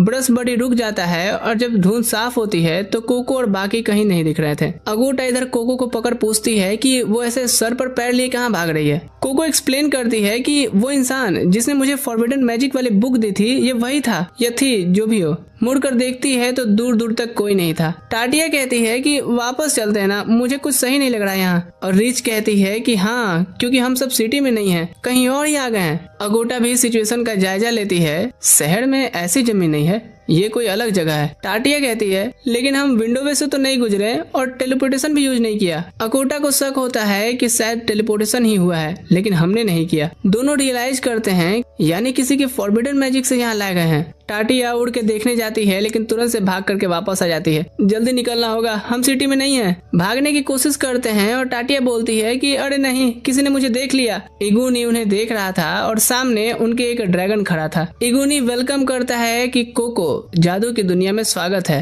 तुम ही हमारी उम्मीद हो। इधर रे नोटिस करता है कि लड़कियां कहीं नहीं हैं तो नोआ से पूछता है। नोआ कहता है कि अब मैं बूढ़ा हो गया हूँ तो शायद मुझसे बोर होकर के घूमने चली गई होंगी। रे कहता है कि वो मेरी अप्रेंटिस हैं, बिना शुक्रिया किए नहीं जाती, कुछ और ही बात है। तभी टाटर बताता है कि उसकी नई स्टूडेंट एक अजीब कपड़ों वाली विच खिड़की पे आई थी तो उसके पीछे भागी और फिर बाकी सब उसके पीछे भागे हैं। रे अब रियलाइज करता है कि लड़कियां खतरे में हैं। इधर उनके सामने ड्रैगन दहाड़े मार रहा था और वो एकदम से फ्रीज खड़ी थी। अगोटा धीरे से कमांड देती है कि आंखें ड्रैगन से हटाओ मत और पीछे बहुत धीरे बढ़ो, फिर जब मैं कहूँ भागो तो पूरी ताकत से भागना। कोको कहती है कि समझ गई। सब धीरे धीरे पीछे हटने लगती हैं। अगोटा ड्रैगन के सबसे करीब थी। जब उसे लगता है कि अब सब इनफ डिस्टेंस में है तो जोर से कहती है भागो। उसी पल ड्रैगन भी उन पर झपट पड़ता है। जैसे ही वो करीब आता है, अगोटा जिसने अपनी हथेली पर फायर स्पेल ड्रॉ कर रखी थी उसे यूज करती है और वो ड्रैगन स्ट्रगल करने लगता है। अगोटा कहती है कि भागो, तब तक मैं इसे संभालती हूँ। फिर जब वो ड्रैगन खुद को रिकवर कर रहा था, भागते वक्त कोको अगोटा की तारीफ करती है कि उसने इतनी जल्दी स्पेल कैसे बना लिया। अगोटा एक्सप्लेन करती है कि फायर और विंड सिग्नल का कॉम्बिनेशन उसने पहले से ही हथेली पर ड्रॉ कर रखा था, सिर्फ सर्कल पूरा करने की देर थी और एक्टिवेट हो गया। कोको तो तारीफ करते हुए भूल ही जाती है कि पीछे ड्रैगन भी पड़ा है। लड़कियां डेड एंड तक पहुंच जाती हैं और अब दूसरा रास्ता सोचने लगती हैं, लेकिन ड्रैगन तो उन्हें पास ही में ढूंढ रहा था। टाटिया को अब रियलिटी हिट करती है कि हम सब मरने वाले हैं। वो पछताने लगती है कि विच बनकर तो उसने कोई भी इम्पैक्ट नहीं छोड़ा दुनिया में। कोको समझ गई कि ये सब उसकी गलती है, लड़कियां उसके पीछे भागी थीं, इसलिए सब हुआ। अगोटा टाटिया के पास आकर के कहती है कि शांत रहो, हम निकल सकते हैं। रीअश्योर करती है कि हम विच अप्रेंटिस हैं, जादू से रास्ता निकाल ही लेंगे। वो प्लान बनाती है कि क्यों ना वॉल ब्रेकर स्पेल यूज करें और एस्केप रूट बनाएं, लेकिन इसके लिए बड़ा सील ड्रॉ करना होगा और उसमें टाइम लगेगा। टाटिया और रिच को वो ड्रैगन को डिस्ट्रैक्ट करने का काम देती है। टाटिया ने एक विंड स्पेल ड्रॉ किया और अपने विच यूनिफॉर्म को हवा में उड़ा दिया। ड्रैगन उसके कपड़े के पीछे भाग गया और ये भटकाऊ प्लान काम कर रहा था। अगोटा अपना काम करने लगती है और कोको ड्रैगन के पास दीवार देख रही थी और उसे वहाँ एक कास्टिंग सील नजर आ जाता है। अगोटा का ध्यान खींचने के लिए वो कहती है कि हे उधर देखो, पर इससे अगोटा की एक लाइन खराब हो जाती है। वो गुस्से से कहती है कि प्रॉब्लम क्या है तुम्हारी, हम सबको यही मरवाने का मन है क्या? कोको माफी मांगती है कि मेरा ऐसा कोई इंटेंट नहीं था। अगोटा कहती है कि हाँ, तुम्हारा ऐसा कोई इंटेंट नहीं रहता है, ठीक वैसे ही जैसे तुम्हारी माँ को तुम्हारा पत्थर बनाने में कोई इंटेंट नहीं था, पर वो बनी ना। तू अपना कोई भी इंटेंट ना करे तो ही बेहतर होगा। टाटिया टेंशन फील करती है और अगोटा को कहती है कि अभी दूसरा रास्ता सोचने पर फोकस करते हैं, लेकिन रिच ने सॉल्यूशन निकाल लिया था। एक बड़ा कास्टिंग सील की जगह कई छोटे छोटे वॉल ब्रेकर स्पेल उसने ड्रॉ किए थे जो मिलके एक बड़ा सा होल बना देते हैं। अगोटा रिच की तारीफ करती है और कहती है कि चलो निकलते हैं यहाँ से। फिर सीधे बोलती है कि ये फिजिकल डेड एंड से निकलना था कोको, और इसको ये भी समझ ले कि हम तुझसे भी दूरी चाहते हैं। टाटिया कोको को एक चिंता भरी नजर से देखती है, फिर अगोटा के पीछे चली जाती है और कोको टाटिया की गिरी हुई हैट उठाती है। सोचती है कि रे ने ये सब कैसे फेस किया होगा। इधर रे नोआ और टार्टर के साथ लड़कियों को ढूंढ रहा था। टार्टर बताता है कि खिड़की से कोको को वो एक मिस्टीरियस विच के पीछे भागते देखा था। सोचा नहीं था कि वो ब्रिम कैप होगी। नोआ भी हैरान होता है कि उनका कोई मेंबर विच टाउन में आया है। रे थोड़ा सा एक्सप्लेन करता है कि वो पुराने जमाने के हैट्स और मास्क पहनते हैं। मैंने कोको को इसलिए रखा था कि शायद उन्हें ढूंढने में कोई क्लू मिले, लेकिन नहीं सोचा था कि वो खुद कोको के पीछे आएंगे। फिर टार्टर से पूछता है कि और कुछ देखा क्या तुमने, और टार्टर कहता है कि नहीं। तभी कोको का वो ब्रश बडी रे के कपड़े खींचने लगता है। रे उसे देख के तुरंत पहचान लेता है और कहता है क्या तू जानता है लड़कियां कहाँ हैं? ब्रश बडी एक डायरेक्शन में पॉइंट करता है और आगे भागने लगता है। रे उसके पीछे भागता है और सोचता है कि काफी टाइम हो गया, बस सब लड़कियां ठीक हों। इधर लड़कियां उस खत्म ना होने वाले भूल भुलैया में भागती रहती हैं और ड्रैगन ऊपर से चिल्लाता और दहाड़ मारता हुआ अपना शिकार ढूंढ रहा था। वो चाहे कितना भी भागे, बार बार उसी जगह वापस आ जाती हैं। तब उन्हें समझ आता है कि ये कोई जादू है जो उन्हें सर्कल्स में दौड़ा रहा है। अगोटा कहती है कि मैं तो गिनती भी भूल गई हूँ कि कितनी बार यहाँ आए हैं, और बोलती है कि अब एनर्जी बचाओ और कहीं छुप के रेस्ट करो। वो एक शांत जगह ढूंढती है और वहाँ बैठ जाती है। तभी कोको नोटिस करती है कि टेटिया अभी भी डरी हुई है और उसे ठंड भी लग रही है, तो तो कोको फाइनली बोलती है और टेटिया से माफी मांगती है कि उसकी वजह से सब इतनी बड़ी मुश्किल में फंस गए। टेटिया तुरंत समझ जाती है कि कोको खुद को ब्लेम कर रही है, लेकिन जबकि पैनिक क्रिएट हुआ था उसकी वजह से, जब उसने कहा था कि वो सब मरने वाले हैं, टेटिया फौरन बोलती है कि ये तुम्हारी गलती बिल्कुल भी नहीं है। लेकिन कोको टेटिया का वो हैट वापस कर देती है जो पहले गिर गया था और अपना जैकेट निकाल टेटिया पे ओढ़ा देती है ताकि उसे गर्मी मिले और कहती है कि मैं भी तुम्हारे साथ चिपक के ही बैठती हूँ ताकि मुझे भी थोड़ी गर्मी मिले। और अब टेटिया थोड़ी काम हो जाती है। फिर कोको ओपनली बोलती है कि उसे विच का ड्रेस इसलिए पसंद है क्योंकि इससे उसे स्ट्रेंथ और करेज मिलती है, क्योंकि कोई नहीं जानता कि इस विच के ड्रेस के अंदर बस एक छोटी सी डरी हुई लड़की है जिसे खुद नहीं पता कि वो अपनी जिंदगी में क्या कर रही है। ये सुन के टेटिया अपना सारा डर भूल जाती है और कोको को टाइटली हग कर लेती है और दोनों को ढकने के लिए एक मैजिकल क्लाउडी बॉल बनाती है। फिर कोको का हाथ पकड़ती है और पहले की अपनी हरकतों के लिए माफी मांगती है कि तुम इस दुनिया में नई हो तो सीनियर होने के नाते उसकी जिम्मेदारी थी कि वो उसे संभाले, लेकिन वो खुद ही डर गई। लेकिन कोको तो उसकी बात कहाँ सुन रही थी, वो उस वार्म क्लाउड के अंदर लौटने लगती है और बोलती है कि यार ये क्या है, इतना कंफर्टेबल है कि अभी सो सकती हूँ, बाहर ड्रैगन घूम रहा है तो क्या हुआ। टेटिया हंसती है और बोलती है कि बचपन से उसका सपना था कि बादलों में सो सके, तो उसने ये ओरिजिनल स्पेल बनाया है और अभी इम्प्रूव कर रही हूँ ताकि एक दिन पब्लिकली इसे रिलीज कर सकूं। फिर टेटिया उसका ड्रेस उतार करके कोको को वापस दे देती है, बोलते हुए कि हमेशा अपना ड्रेस अपने साथ रखना, तब तक जब तक हम सब साथ में अप्रेंटिस ड्रेस को उतार कर असली विच का ड्रेस न पहन लें। दोनों हंसती हैं, तभी अगोटा अंदर आ जाती है बादलों में, बोलती हुए कि मैंने सब सुन लिया और टेटिया को एडवाइस देती है कि अगर बादलों पर लेटना हो तो मटेरियल और डेंस होना चाहिए। फिर रिच भी अंदर घुस आती है, कहती है बाहर बहुत ठंड है यार। अगोटा कंटिन्यू करती है कि अगर बादलों को उड़ाना है तो कुछ लाइट और ड्यूरेबल चाहिए जैसे कॉटन। टेटिया कहती है कि फिर तो नॉर्मल मैट्रेस बन जाएगा, लेकिन अगोटा टॉपिक वापस लाती है कि यार अभी रियल प्रॉब्लम ये है कि इस जगह से बाहर कैसे निकला जाए। अगोटा सब कुछ रिकैप करती है कि ये पूरी जगह बिविज्ड है, इसलिए वो सर्कल्स में भागती हैं, लेकिन हर मैजिक के लिए एक कास्टिंग सर्कल होता है, चाहे फॉरबिडन मैजिक ही क्यों ना हो, मतलब उन्हें बस वो मैजिक सर्कल ढूंढनी है। कोको बीच में बोलती है कि उसने पहले फॉरबिडन मैजिक सील देखा था, वो उन्हें ऊपर ले जाती है और मैजिक सर्कल दिखाती है। रिच बोलती है कि कोई शक नहीं, यही कास्टिंग सील है जो सब कुछ रोक करके रखा है। अगोटा बोलती है कि ड्रैगन जरूर इस मैजिक सील की रखवाली कर रहा होगा, मतलब ड्रैगन को डिफीट करना ही पड़ेगा। वो अपने फायर मैजिक स्पेल्स निकालने लगती है, तभी कोको फिर बीच में बोलती है कि जब उसने पहले फायर मैजिक यूज की थी तो ड्रैगन पे ज्यादा असर नहीं हुआ था। टेटिया इससे डर जाती है और अगोटा फ्यूरियसली होकर के कोको को देखती है, कहती है कि क्या तेरे कहने का मतलब है मेरा मैजिक कमजोर है। कोको तुरंत कहती है कि नहीं, उसका मतलब ये था कि फायर मैजिक ने ड्रैगन को स्लो किया, हर्ट नहीं किया, मतलब वो ड्रैगन फायर मैजिक के अगेंस्ट इम्यून है, तो कुछ ऐसा ढूंढना होगा जिस चीज से ड्रैगन कमजोर पड़े। अगोटा पूछती है ठीक है तो फिर कैसे डिफीट करें। कोको बोलती है कि हम ड्रैगन को डिफीट नहीं करेंगे। अगोटा कंफ्यूज हो जाती है, पूछती है कि क्या तू अभी भी मेरे पहले वाले बात से नाराज है। कोको बोलती है नहीं नहीं, ऐसा बिल्कुल नहीं है, मुझे किसी बात का बुरा नहीं लगता। उसे टेटिया के स्पेल देख करके एक इंटरेस्टिंग आइडिया आया है। वो एक पत्थर उठाती है और पास की दीवार पे ड्रॉ करके समझाती है कि ड्रैगन से सीधा लड़ने की जगह एक बड़ा बादलों का बेड बनाते हैं उसके लिए, शायद ड्रैगन भी उनकी ही तरह ठंडा हो और अगर वार्म बादलों का बेड में उसे भी कंफर्ट मिले तो वो वहीं रुक जाए और उन्हें चेज करना छोड़ दे। अगोटा को आइडिया थोड़ा अधकपाड़ी लगता है, लेकिन रिच कहती है काम करेगा, 100% करेगा बॉस, वार्म बेड को तो कोई भी मना नहीं कर सकता, ड्रैगन भी नहीं। अगोटा अभी भी क्रिटिकली सोच रही होती है, तभी कोको ऊपर जाती है ड्रैगन की लोकेशन चेक करने और बोलती है कि ट्राई करने में क्या जाता है, वैसे भी खोने को क्या है हमारे पास। अगोटा को ये बात लग जाती है कि कोको सही कह रही है। कोको आगे बोलती है कि वो किसी को हर्ट नहीं करना चाहती, ड्रैगन को भी नहीं, तो वो जेंटल मैजिक दिखाना चाहती है जहाँ ड्रैगन सेफ और सिक्योर फील करे। रिच और टेटिया अगोटा को भी कन्विंस कर लेती हैं। फिर टेटिया अपना पेन अगोटा को देती है क्योंकि वो सबसे अच्छा सील ड्रॉ करती है और सबसे एक्सपीरियंस्ड भी है। अगोटा पेन लेती है और मैजिक सील ड्रॉ करने लगती है, बादलों के अलग अलग वेरिएंट्स ट्राई करते हुए, जो इतना लाइट हो कि फ्लोट भी करे और इतना स्ट्रॉन्ग भी हो कि ड्रैगन का पूरा वेट भी संभाल ले। टेटिया सजेस्ट करती है कि शेडेड पेपर यूज करें, लेकिन उनके पास इतना पेपर नहीं है। कोको और रिच अपना अपना आइडिया देते हैं कि ड्रेस या बाल यूज करो, लेकिन वो भी काफी नहीं होता। तभी अगोटा सोचती है कि काश उनके पास रेत होती। फिर याद आता है कि वॉल ब्रेकर स्पेल से बहुत बारीक सैंडी पार्टिकल्स बन सकती हैं। अगोटा बोलती है कि इसके लिए मल्टीपल छोटे छोटे मैजिक सील बनाने पड़ेंगे जिससे और ज्यादा फाइन रेत मिलेगी, और छोटे सील्स बनाना रिच की स्पेशलिटी है, तो वो तुरंत काम पर लग जाती है और इनक्रेडिबल स्पीड से सील्स ड्रॉ करती है। अगोटा फिर टेटिया की तरफ मुड़ के बोलती है कि एक स्पेल बनाओ जो रेत को टाइटली पैक करे, जबकि वो खुद एक ऐसे स्पेल पे काम करेगी जो सब कुछ एक वार्म पैक में ढक दे। कोको फौरन पूछती है कि वो क्या कर सकती है मदद के लिए, लेकिन अगोटा बोलती है कि बस देख और सीख,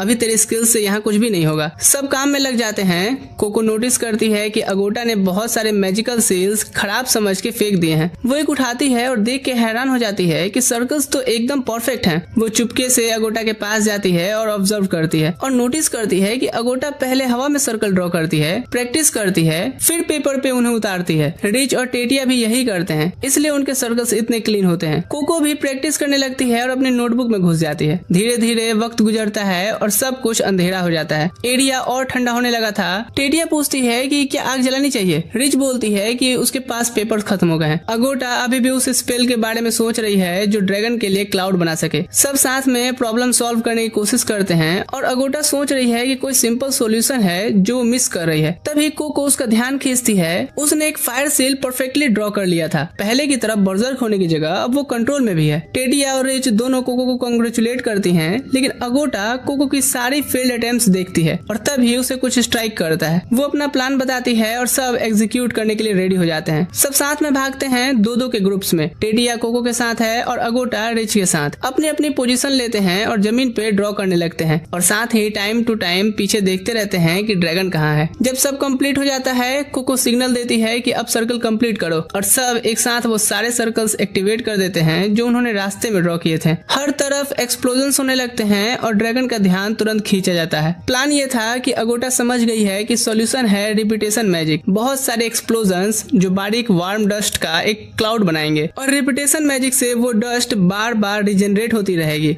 इतना डेंस कि ड्रैगन का पूरा वेट ले सके। और प्लान एकदम सक्सेस होता है। ड्रैगन उस क्लाउड पे जंप करता है और अपनी पीठ के बल लेट जाता है, गर्माहट एंजॉय करता हुआ। लड़कियां सेलिब्रेट करती हैं, लेकिन अगोटा बोलती है कि काम अभी भी बाकी है। वो जल्दी से ड्रैगन के पास से निकल के मैजिक सील तक पहुंचती हैं और वो सील देख के रियलाइज करती हैं कि ऐसी चीज तो उन्होंने पहले कभी नहीं देखी। अगोटा सोचती है कि इसे तोड़ देना चाहिए। वहीं इधर रे भी रास्ते में है। वो उस ब्रश बडी को फॉलो करते हुए गली में पहुंचता है और नोटिस करता है कि वो क्रिएचर कुछ गिरे हुए पत्थरों को सूंघ रहा है। रे एक पत्थर उठाता है और एक पोर्टल खुल जाता है जो एक एनर्जी वेव शूट करता है और वो उस शॉपकीपर के अप्रेंटिस को मार ही देता, लेकिन रे उसे पकड़ के साइड में ले जाता है और इस प्रोसेस में स्पेल में एक दरार पड़ जाती है। स्पेल टूटने लगती है। शोर और भूकंप से ड्रैगन की नींद भी खुल जाती है। स्पेल अब डिसइंटीग्रेट होने लगता है। अगोटा के नीचे की सीढ़ियां टूट जाती हैं और वो एक खाई में गिरने लगती है। उसके पास फ्लाइंग शूज भी नहीं है और वो सोचती है कि अब बस यही उसका अंत है, लेकिन लास्ट मोमेंट पे रे आ जाता है और उसे बचा लेता है। ड्रैगन फिर से अटैक करता है, लेकिन रे डॉज करता हुआ क्लाउड्स के ऊपर रेस करता है और अपनी खुद की मैजिक से एक बड़ा गोल्डन वाटरी ड्रैगन बनाता है जो असली ड्रैगन से काफी बड़ा होता है। वो ड्रैगन को अपने जबड़े में ले लेता है और पानी के साथ वो नीचे फ्लोर पर क्रैश हो जाता है और ड्रैगन खत्म। टेटिया और रिच पास आती हैं, रोते हुए उसका शुक्रिया अदा करती हैं। तभी रे नोटिस करता है कि कोको कहीं नहीं है। पता चलता है कि इविल विच ने कोको को पकड़ लिया था। वो बेहोश हो जाती है, जबकि विच बोलता है कि वो कोको को उसकी ड्यूटी के लिए तैयार कर रहा है और प्रॉमिस करती है कि उसे वो चीज सिखाएगी जो उसे रे कभी नहीं सिखा सकता। और फिर वो गायब हो जाती है। जब कोको की आंखें खुलती हैं तो वो उस आइलैंड टाउन की गली में होती है और रे और बाकी सब उसके पास ही थे। रे बोलता है कि वो उसे सीढ़ियों पे बेहोश मिली और पूछता है कि क्या विच ने उसकी मेमोरीज के साथ कुछ किया है, लेकिन कोको बोलती है कि नहीं, मैं ठीक हूँ, बस थोड़ा घबराई हुई हूँ। और फिर वो रुक नहीं पाती। उसके इमोशंस बाहर आ जाते हैं और वो रो पड़ती है। सबसे माफी मांगती है कि उन्हें इतनी बड़ी मुश्किल में उसने डाला, लेकिन रे उसका हैट वापस उसके सर पे रखते हुए कहता है कि जितना मैंने सुना, उन्होंने अंदर बहुत ही इनक्रेडिबल स्किल और डिटर्मिनेशन दिखाया सर्वाइव के लिए और उन्हें इसके लिए प्राउड फील करना चाहिए। फिर वो अपने सारे अप्रेंटिस को साथ लेकर के वापस वर्कशॉप की तरफ निकल पड़ता है, लेकिन पहले शॉपकीपर को बोलता है कि उस फॉरबिडन मैजिक स्पेल में यूज की गई इंक को चेक करे और इसको ऑफ द बुक ही रखे। शॉपकीपर हंसते हुए बोलता है कि फॉरबिडन मैजिक की बात को तो रिपोर्ट तो करना ही पड़ेगा, लेकिन रे उसे एक तिरछी नजर से देखता है और शॉपकीपर के मुंह से फिर एक शब्द नहीं निकलता और रे लड़कियों के साथ वापस चला जाता है। उसे बिल्कुल खबर नहीं है कि इविल विच कोको से आखिर क्या चाहती है। सीन शिफ्ट होता है जहाँ कोको अगोटा के साथ बैठे स्पेल प्रैक्टिस कर रही है, पर वो गलती कर देती है और बोलती है धत तेरे की। इस वजह से अगोटा का भी ध्यान बढ़ जाता है और वो भी गलती कर लेती है। फिर कोको से एक बुक गिर जाती है और अगोटा फिर डिस्टर्ब हो जाती है। वो डिसाइड करती है बाहर जाके प्रैक्टिस करती हूँ। उसके जाने पे कोको सोचती है कि क्या मेरी वजह से वो बाहर गई है। अगोटा बाहर आकर के एक स्पेल कंप्लीट करती है, लेकिन खुश नहीं है क्योंकि अभी ये कमजोर और अनस्टेबल लग रहा है। तभी एक चिड़िया उसकी मैजिक एंजॉय करने लगती है, जिससे अगोटा का फोकस फिर से टूट जाता है। अंदर कोको अपसेट है क्योंकि उसकी ड्राइंग अभी भी बेकार है। एक्सप्लेन करती है कि मुझे अपने लिए सही पेन लेने का मौका नहीं मिला। और वो सिर्फ पिगमेंट स्टोन से स्ट्रेट लाइन से ड्रॉ कर सकती है, लेकिन छोटे पेपर पे उसे यूज करना ठीक नहीं। फिर उसे याद आता है कि पूरे ड्रैगन वाले इंसिडेंट में वो अपना एक भी स्पेल कास्ट नहीं कर पाई थी। तभी उसे रे की बात याद आती है कि आइडियाज ही मैजिक का इम्पोर्टेंट एलिमेंट है, लेकिन फिर भी उसे लगता है कि काश वो और कुछ कर सकती। वो खुद को रोक लेती है, जानती है कि ये सोच उसे उदासी की तरफ ले जा रही है, तो वो खुद को इनकरेज करती है कि आदत हो जाएगी, प्रैक्टिस से ही होगा। लेकिन उसे थकावट महसूस होती है और वो सोने का मन बनाती है। तभी रे आता है, बोलता है यहाँ सो गई तो कोल्ड पकड़ लेगा। कोको इंसिस्ट करती है कि नहीं नहीं, मैं सो नहीं रही थी, बस अचानक से थकान आई। रे से वो एडमिट करती है कि इस तरह तो वो टावर ऑफ टोन्स का टेस्ट कभी नहीं कंप्लीट कर पाएगी, मतलब वो पिक्चर बुक नहीं ढूंढ पाएगी जो उसकी मॉम को बचाने में उसकी हेल्प करे। पर फिर वो खुद को रोक लेती है कि ये सब सोचना अवॉइड करना है। गियर स्विच करती है और खुद को रिमाइंड करती है कि मैजिक से प्यार है तो वो कर सकती है। रे उसे काम करता है और बोलता है मेरे साथ आओ। उसे किचन में ले जाता है और कोको नोटिस करती है कि बहुत अच्छी खुशबू आ रही है। रे बोलता है कि स्ट्यू टेस्ट करोगी और उसे एक बाउल में देता है। कोको ट्राई करती है, कहती है अरे वाह, ये तो बहुत अमेजिंग लगता है। रे बोलता है कि ये स्ट्यू 2 साल पुराना है और कोको का मुंह देखने लायक था। रे एक्सप्लेन करता है कि जिस मैजिक पॉट में स्ट्यू था वो उस मोमेंट को रिपीट करता रहता है जब स्ट्यू फ्रेश बना था, तो ये कभी खराब नहीं होता। बस उस पॉट पे स्पेल रेगुलरली रीड्रॉ करनी होती है, वरना वो खत्म हो जाता है। फिर रे कुछ कैप्रियम्स दिखाता है, बोलता है कि ये बहुत डिलीशियस होते हैं, इसे बेक करके लाओ। और याद है ना पायरो बॉल स्पेल? कोको तुरंत काम पर लग जाती है, एक पायरो बॉल बनाती, लेकिन वो याम्स के रखते ही फ्लेम बुझ गई थी। रे एक्सप्लेन करता है कि याम्स अगर हैवी हैं तो रेज लॉन्गर चाहिए और फ्लेम बैलेंस्ड होना चाहिए, ज्यादा छोटा या अनबैलेंस्ड नहीं। पर वो दोबारा फेल होती है क्योंकि इस बार ज्यादा बड़ा था। रे उसे कहता है कि कोशिश करती रहो। कोको स्टेप बाय स्टेप काम करती है और कई बार फेल होती है, लेकिन आखिरकार सब बिल्कुल परफेक्ट हो जाता है। याम्स परफेक्टली बेक्ड हो चुका था, जिससे कोको काफी खुश होती है। रे कंफर्म करता है कि बिल्कुल सही बना। फिर पूछता है तो अब बताओ, अभी भी नींद आ रही है? कोको सरप्राइज होकर कहती है बिल्कुल नहीं, बल्कि मुझे तो मजा आ रहा है। रे अब यहाँ थोड़ा ओपन होता है और बोलता है वाटर मैजिक पहली मैजिक थी जिसमें मैंने मास्टर किया था, पर मैं बहुत बुरा स्विमर था और भीगने से भी नफरत करता था। बहुत प्रैक्टिस की मैंने, खासकर धोने पोंछने वाले कामों में। कोको को बोलता है कि अगर कुछ जल्दी सीखना हो या इम्प्रूवमेंट जल्दी चाहिए तो उसे डेली लाइफ में इस्तेमाल करो, क्योंकि लाइफ से बेटर टीचर कोई नहीं होता। कोको बहुत इंस्पायर्ड होती है, पूछती है कि मैं डेली लाइफ में मैजिक कैसे यूज कर सकती हूँ। रे बोलता है कुकिंग एक बढ़िया शुरुआत हो सकती है उसके लिए, प्रैक्टिस भी होती रहेगी और साथ में अच्छा खाना भी खाने को मिलेगा। तभी टेटिया अंदर आती है कहते हुए कि बहुत ही बढ़िया खुशबू आ रही है। रिच भी पीछे से टेटिया को वॉलंटियर करती है। टेटिया कहती है कि चीज मैं मेल्ट करूंगी। रिच बोलती है और मैं ग्रिड लगाती हूँ मैजिक से। रे बोलता है कि इस बार कोको करना चाहती है और उससे पूछता है कि ठीक है। कोको हैप्पीली हाँ बोलती है और सब साथ में मिल करके काम पर लग जाते हैं। मैजिक यूज करके शानदार कुछ खाने को बनाते हैं। कोको आइडिया देती है कि हम सभी बाहर जाके ये खाएं तो कैसा रहेगा, एक पिकनिक के जैसा। रे कहता है कि बढ़िया आइडिया है, जाता है जरूरत वाले सामान लाने। कोको इधर अगोटा को भी इनवाइट करती है, तो वो बोलती है कि मैं खाते खाते अपना काम भी कर लेती हूँ, मुझे नहीं आना, और वैसे भी तुम्हें पता नहीं क्या कि बाहर बारिश शुरू हो गई है। टेटिया बिलीव नहीं करती क्योंकि अभी तो मौसम अच्छा था। रिच बोलती है कि बुरा हुआ। कोको याद करती है कि रे ने कहा था कि वो गीला होने से नफरत करता है, तो अब तो पिकनिक गया काम से। तभी रे वापस आता है, सबके लटके हुए मुंह देख करके पूछता है कि क्या हुआ।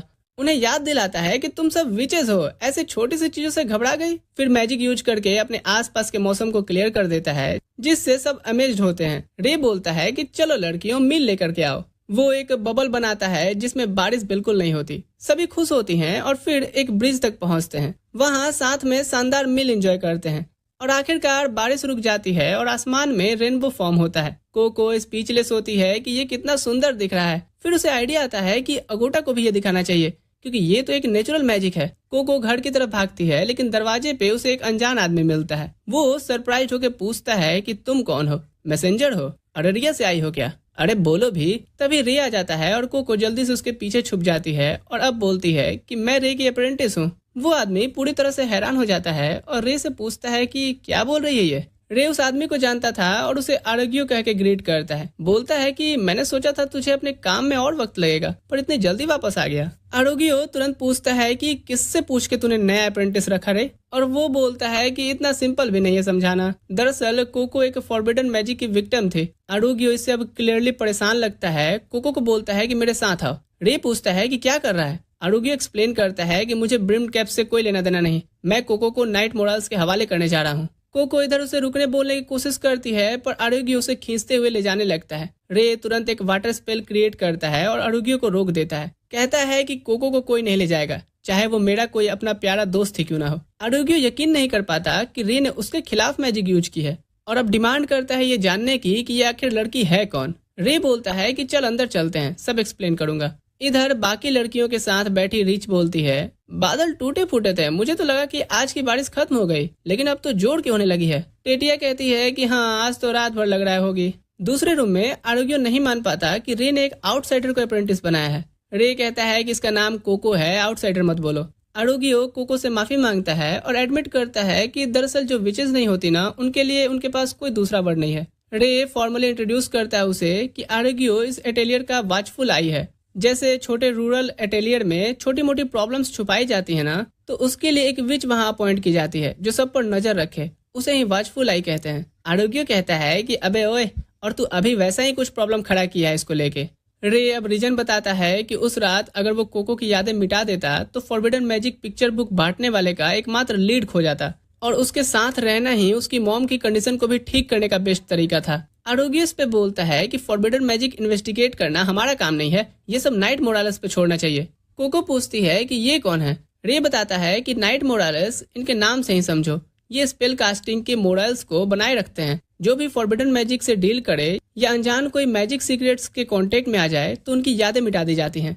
कोई एक्सेप्शन नहीं, कोई मर्सी नहीं। रे फिर कोको से सीधा बोलता है कि अगर उन्हें दे दिया ना तो वो तुम्हारे अंदर जो मैजिक के लिए प्यार भी भरा है उसे भी मिटा देंगे। कोको को अब धीरे धीरे समझ में आने लगता है। तभी रे एक प्योर हार्ट से बोलता है कि वो एक अच्छी लड़की है, मेहनत करती है, अपने मॉम की परवाह करती है और सबसे ज्यादा वो मैजिक से प्यार करती है और ये सब उसका सीक्रेट उसकी वजह से पता चला है। तो अगर नाइट मोरालेस कोको की यादें मिटाएं तो उन्हें मेरी भी यादें मिटानी होंगी। आरुगियो उसकी बात सुन के चौंकता है कि रे कितना सीरियस है। बोलता है कि देख भाई, तुझे जो करना चाहता है ना वो कर तू, लेकिन कुछ भी गलत हुआ ना तो मुझे तुरंत ग्रेट हॉल को रिपोर्ट करना होगा, क्योंकि ये उसकी ड्यूटी है एक वॉचफुल आई होने के नाते।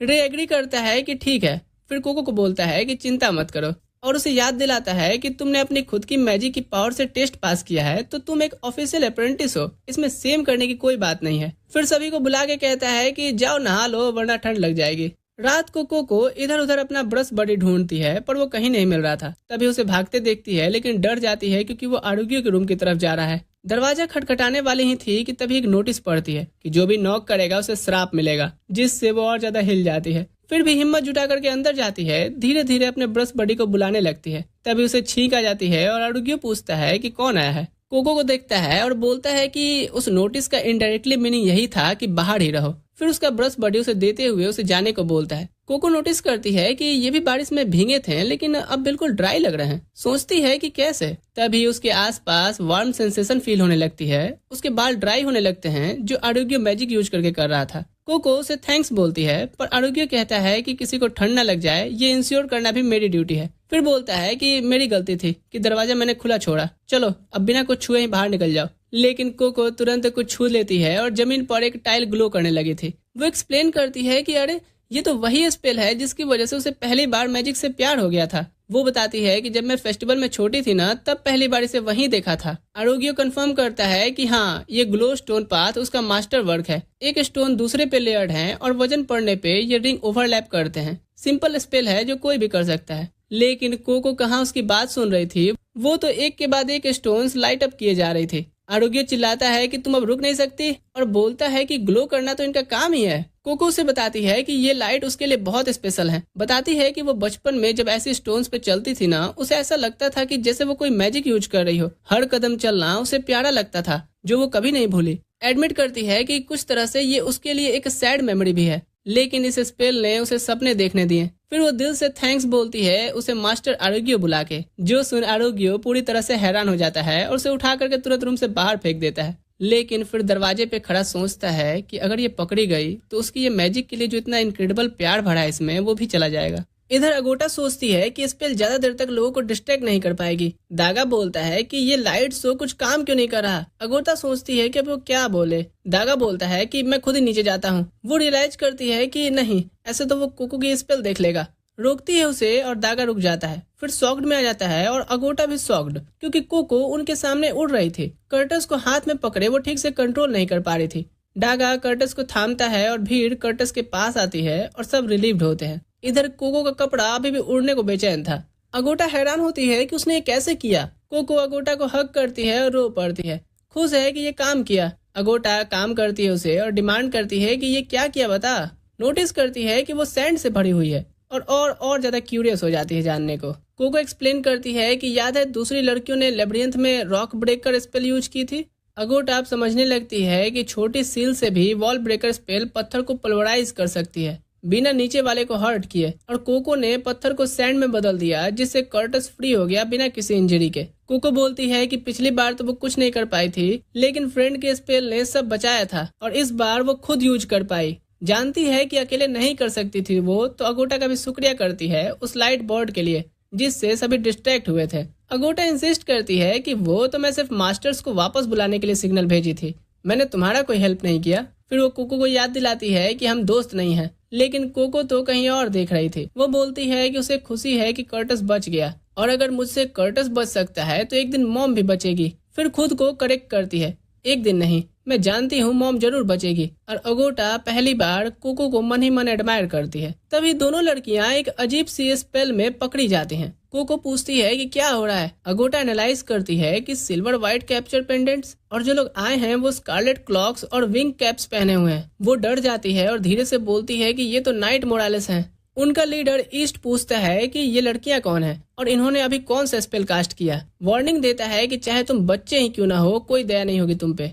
तो बताओ, क्या तुम ब्रिम कैप्स के साथ कोलैबोरेट कर रहे हैं? अगोटा जल्दी से बोलती है कि वो ब्रिम कैप्स से नहीं है और ना ही उन्होंने फॉरबिडन मैजिक यूज की है, सिर्फ लोगों की हेल्प के लिए मैजिक यूज हुआ था। ईस्ट बिलीव नहीं करता और बोलता है अच्छा जरा नीचे तो देखो। दोनों देख के डर जाती हैं। नीचे का सीन, हर तरफ सैंड पूरा एरिया कवर किया था। दरिया खुद भाप बन के उड़ रहा होता है। कोको बिलीव नहीं कर पाती कि उसने तो ऐसा स्पेल ड्रॉ नहीं किया था। ईस्ट को बस इतना ही सुनना था और उसे प्रूफ मिल गया। डिक्लेयर करता है कि तो तुम हो वो। इतनी बड़ी स्पेल एक अप्रेंटिस रूल्स को तोड़े बिना तो नहीं ड्रॉ कर सकती। एक स्पेल तैयार करता है, डिक्लेयर करता है कि तुम्हारी सजा ओबेलियन होगी और वो कोको को कहता है कि डरने की जरूरत नहीं है। जब एक बार उसकी मैजिक की यादें चली जाएंगी ना तो ये डर भी खत्म हो जाएगा और वो बस एक आउटसाइडर बन के रह जाएगी। अगोटा समझाने की कोशिश करती है कि रुकिए, कोई गलत फहमी है, लेकिन ईस्ट सुनना ही नहीं चाहता। कोको गिड़गिड़ाती है कि रुको, लेकिन वो उसकी यादें मिटाने की तैयारी करता है। तभी सब हैरान हो जाते हैं। रीच आकर के उस आदमी का हाथ दूर ढकेल देती है और लड़कियां आजाद होकर के रेत के बिस्तर पर गिर जाती हैं। टेडिया नाइट्स को कहती है कि ये अपनी बात समझाने की कोशिश कर रही है ना, और आप लोगों को तो सुनना ही नहीं है, ये तो बहुत गलत बात है। ईस्ट हैरान है कि ये नए लोग अब कौन है। गला नाम का एक नाइट कहता है कि ये तो सिर्फ बच्चे लग रहे हैं। रीच कहती है कि पता है, मैंने उन अडल्ट्स को बिल्कुल भी पसंद नहीं करती जो बच्चों को सिर्फ बच्चा ही समझते हैं। ईस्ट नहीं झुकता, कहता है कि हालात से कोई फर्क नहीं पड़ता, रूल्स तोड़े हैं। इस दुनिया में अमन और शांति सिर्फ इसलिए कायम है क्योंकि हर जादूगर स्ट्रिक्टली रूल मानता है। एक दरार भी पूरी दीवार को गिरा सकती है, इसलिए रूल्स में कोई एक्सेप्शंस नहीं होते। तभी रे वापस आता है और कहता है कितना बोलता है तू, लेकिन सुनने से बिल्कुल इनकार करता है। वो अपनी तलवार उसके गले पर रख देता है और सीधा कहता है कि मेरी शागिर्दों को हाथ भी नहीं लगाना। ईस्ट अब समझ जाता है तो ये सभी रे के स्टूडेंट्स हैं और कहता है कि इसीलिए अपने मास्टर पे गए हैं। रे कहता है कि अगर अच्छा स्टूडेंट तुम्हारे जैसा होता ना तो मुझे खुशी है कि तुम मेरा शागिर्द नहीं है। मामला काफी सीरियस हो जाता है तो ईस्ट समझाता है कि वो सिर्फ रूल्स के प्रोटेक्टर हैं। जमीन बदल देने वाली स्पेल्स जंग की स्पेल्स हैं और ऐसी सिचुएशन से ऐसे ही निपटा जाता है। रे कहता है कि बिना हालात जाने किसी की यादें मिटाना गलत है। साथ ही कहता है कि और वैसे भी मैंने कभी अपनी शागिर्दों को इतनी बड़ी स्पेल की टेक्निक या टूल्स नहीं दिए।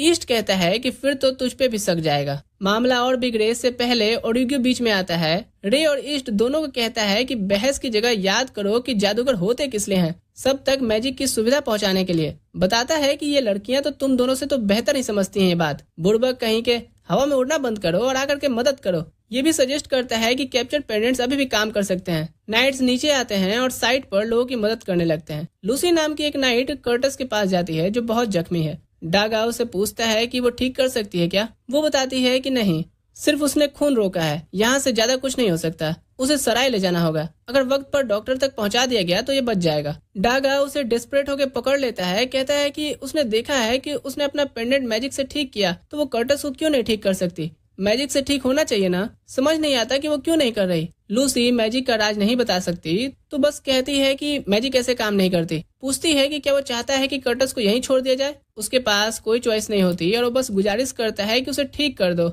बाद में एक नाइट सील कर देता है ताकि कोई नॉन विचेस अंदर न आए। कहता है कि आउटसाइडर्स के जाने के बाद इन्वेस्टिगेशन दोबारा शुरू होगी। थोड़ी देर बाद इन्वेस्टिगेशन शुरू होती है। कोको को स्पेल ड्रॉ करने को कहा जाता है। ईस्ट उसकी स्पेल वर्क देखता है और कहता है कि कमाल है, ये तो बिल्कुल आम बेसिक स्पेल है। अरुगी भी एग्री करता है कि कोको क्लियरली इतनी पावरफुल स्पेल करने में कैपेबल नहीं जो नदी के किनारे की जमीन तबाह कर दे। ईस्ट फिर भी शक करता है। वो कोको को हाथ दिखाने को कहता है। बताता है कि ब्रिम कैप्स कभी खुद पर भी फॉरबिडन सील टैटू यूज करते हैं फिजिकल फॉर्म बढ़ाने या स्पेल ज्यादा पावरफुल करने के लिए। पर वो देखता है कि कोको के हाथ पे स्याही होते हैं और धागे से कुछ छाले बने थे जैसे एक बिगिनर पे होते हैं। तुरंत रे कहता है कि बस एनिमेटेलर की वीडियो नहीं है जो इतने ध्यान से देख रहा है। ईस्ट अनाउंस करता है कि ये बात वो ग्रेट हॉल को रिपोर्ट करेगा और फिर एक ओपन इन्वेस्टिगेशन शुरू होगी। और अगर रे तेरा या तेरे अटेलियर में से किसी का सोर्स निकला ना तो वो कोई रहम नहीं बरतेगा। जाते वक्त कहता है कि जो सीखना शुरू किया है ना उसे खो मत देना।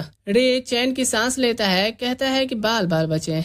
लड़कियों से कहता है कि उन्हें अकेले नहीं छोड़ना चाहिए था और माफी मांगता है। फिर अगोटा और कोको की तरफ मोड़ता है। कहता है कि समझे कि उन्होंने जो किया वो कितना खतरनाक था। अगर किसी ने मैजिक के राज जाने होते हैं तो जिन्हें बचाया उनकी सारी यादें भी मिटानी पड़ती और यादें ही तो इंसान की जिंदगी होती हैं। उनके एक्शंस उन लोगों की जिंदगी का हिस्सा छीन जाता। अगोटा और कोको मानती हैं और दोनों माफी मांगती हैं। अगोटा खुद से नाराज है क्योंकि अब मतलब ये है कि अगली टेस्ट में और वक्त लगेगा। लेकिन रे उसे पूरी तरह हैरान कर देता है। कहता है कि क्योंकि वो इन सब से निकल के आई है तो वो उसके लिए दूसरी टेस्ट का इंतजाम करेगा। पास करने पर वो उसके साथ बाहरी काम पर भी साथ आ सकेगी। फिर कहता है कि तब तक लोगों के सामने मैजिक यूज नहीं करना और अगोटा फौरन हाँ बोल देती है। टेटिया बहुत जेलस होती है कि सिर्फ अगोटा ही क्यों। रे टेटिया और रिच को याद दिलाता है कि उन्होंने कास्टिंग प्रीमियर की बेसिक अभी पूरी नहीं की है।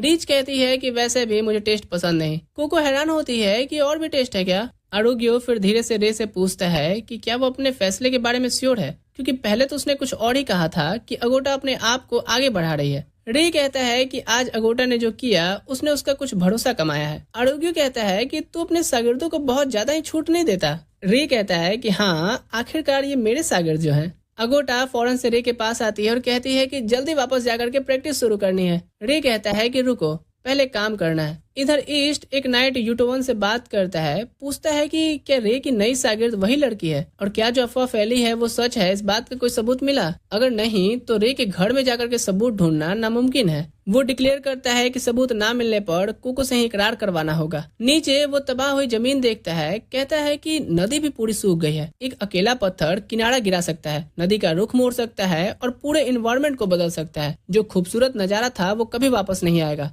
वो सोचता है कि कोको ही वो पहला पत्थर हो सकती है, इसलिए उसे गिरने से पहले ही उसे उठा लेना होगा।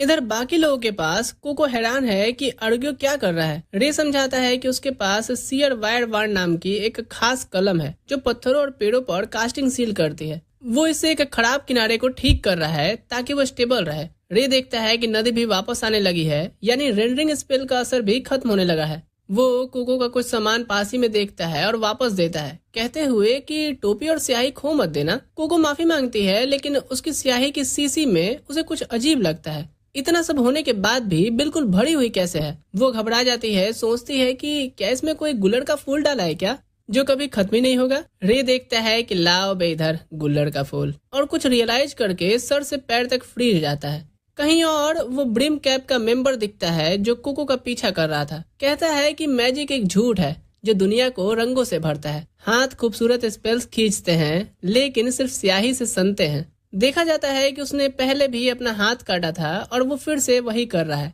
काटते वक्त कहता है कि झूठ गहरी नजर से पकड़ा ही जाता है। वो अपना खून अपनी स्याही की शीशी में डालता है, फिर सोचता है कि ये सच कितनी देर तक छुपता रहेगा। इधर रे के पास वो सोचता है कि क्या ये वही शीशी है जो नोआ ने तुम्हें दी थी। कोको कंफर्म करती है पर शक और गहरा हो जाता है। फौरन आरुग्यो से कहता है कि लड़कियों को अटेलियर वापस ले जाओ। आरुग्यो को लगता है कि कुछ तो चल रहा है और पूछता है कि वो क्या करेगा। रे सिर्फ इतना कहता है कि वो और कोको एक जगह रुकेंगे, उसकी कलम खरीदनी बाकी रह गई है। आरुग्यो मान जाता है और कहता है कुछ सिल्वर नेक्टर वाइन भी लेते आना। रे कोको से माफी मांगता है इसके लिए और दिल में सोचता है कि कुछ तो जरूर चेक करना है मुझे। जब वो स्टेडी स्वॉर्ड पहुंचते हैं तो कोको हैरान, दरवाजा कहाँ गया। रे भी थोड़ा डिसअपॉइंटेड होता है, बताता है कि दुकान बंद होने पर पूरी दुकान ही गायब हो जाती है क्या। तभी टाटर रे और उस लड़की को देखता है जिसका नाम वो भूल गया है। रे कहता है कि नोआ से बात करनी है। टाटर एक पल रुको कहता है, दीवार पर एक नॉब लगाता है और एक अलग ही दरवाजा जाहिर हो जाता है।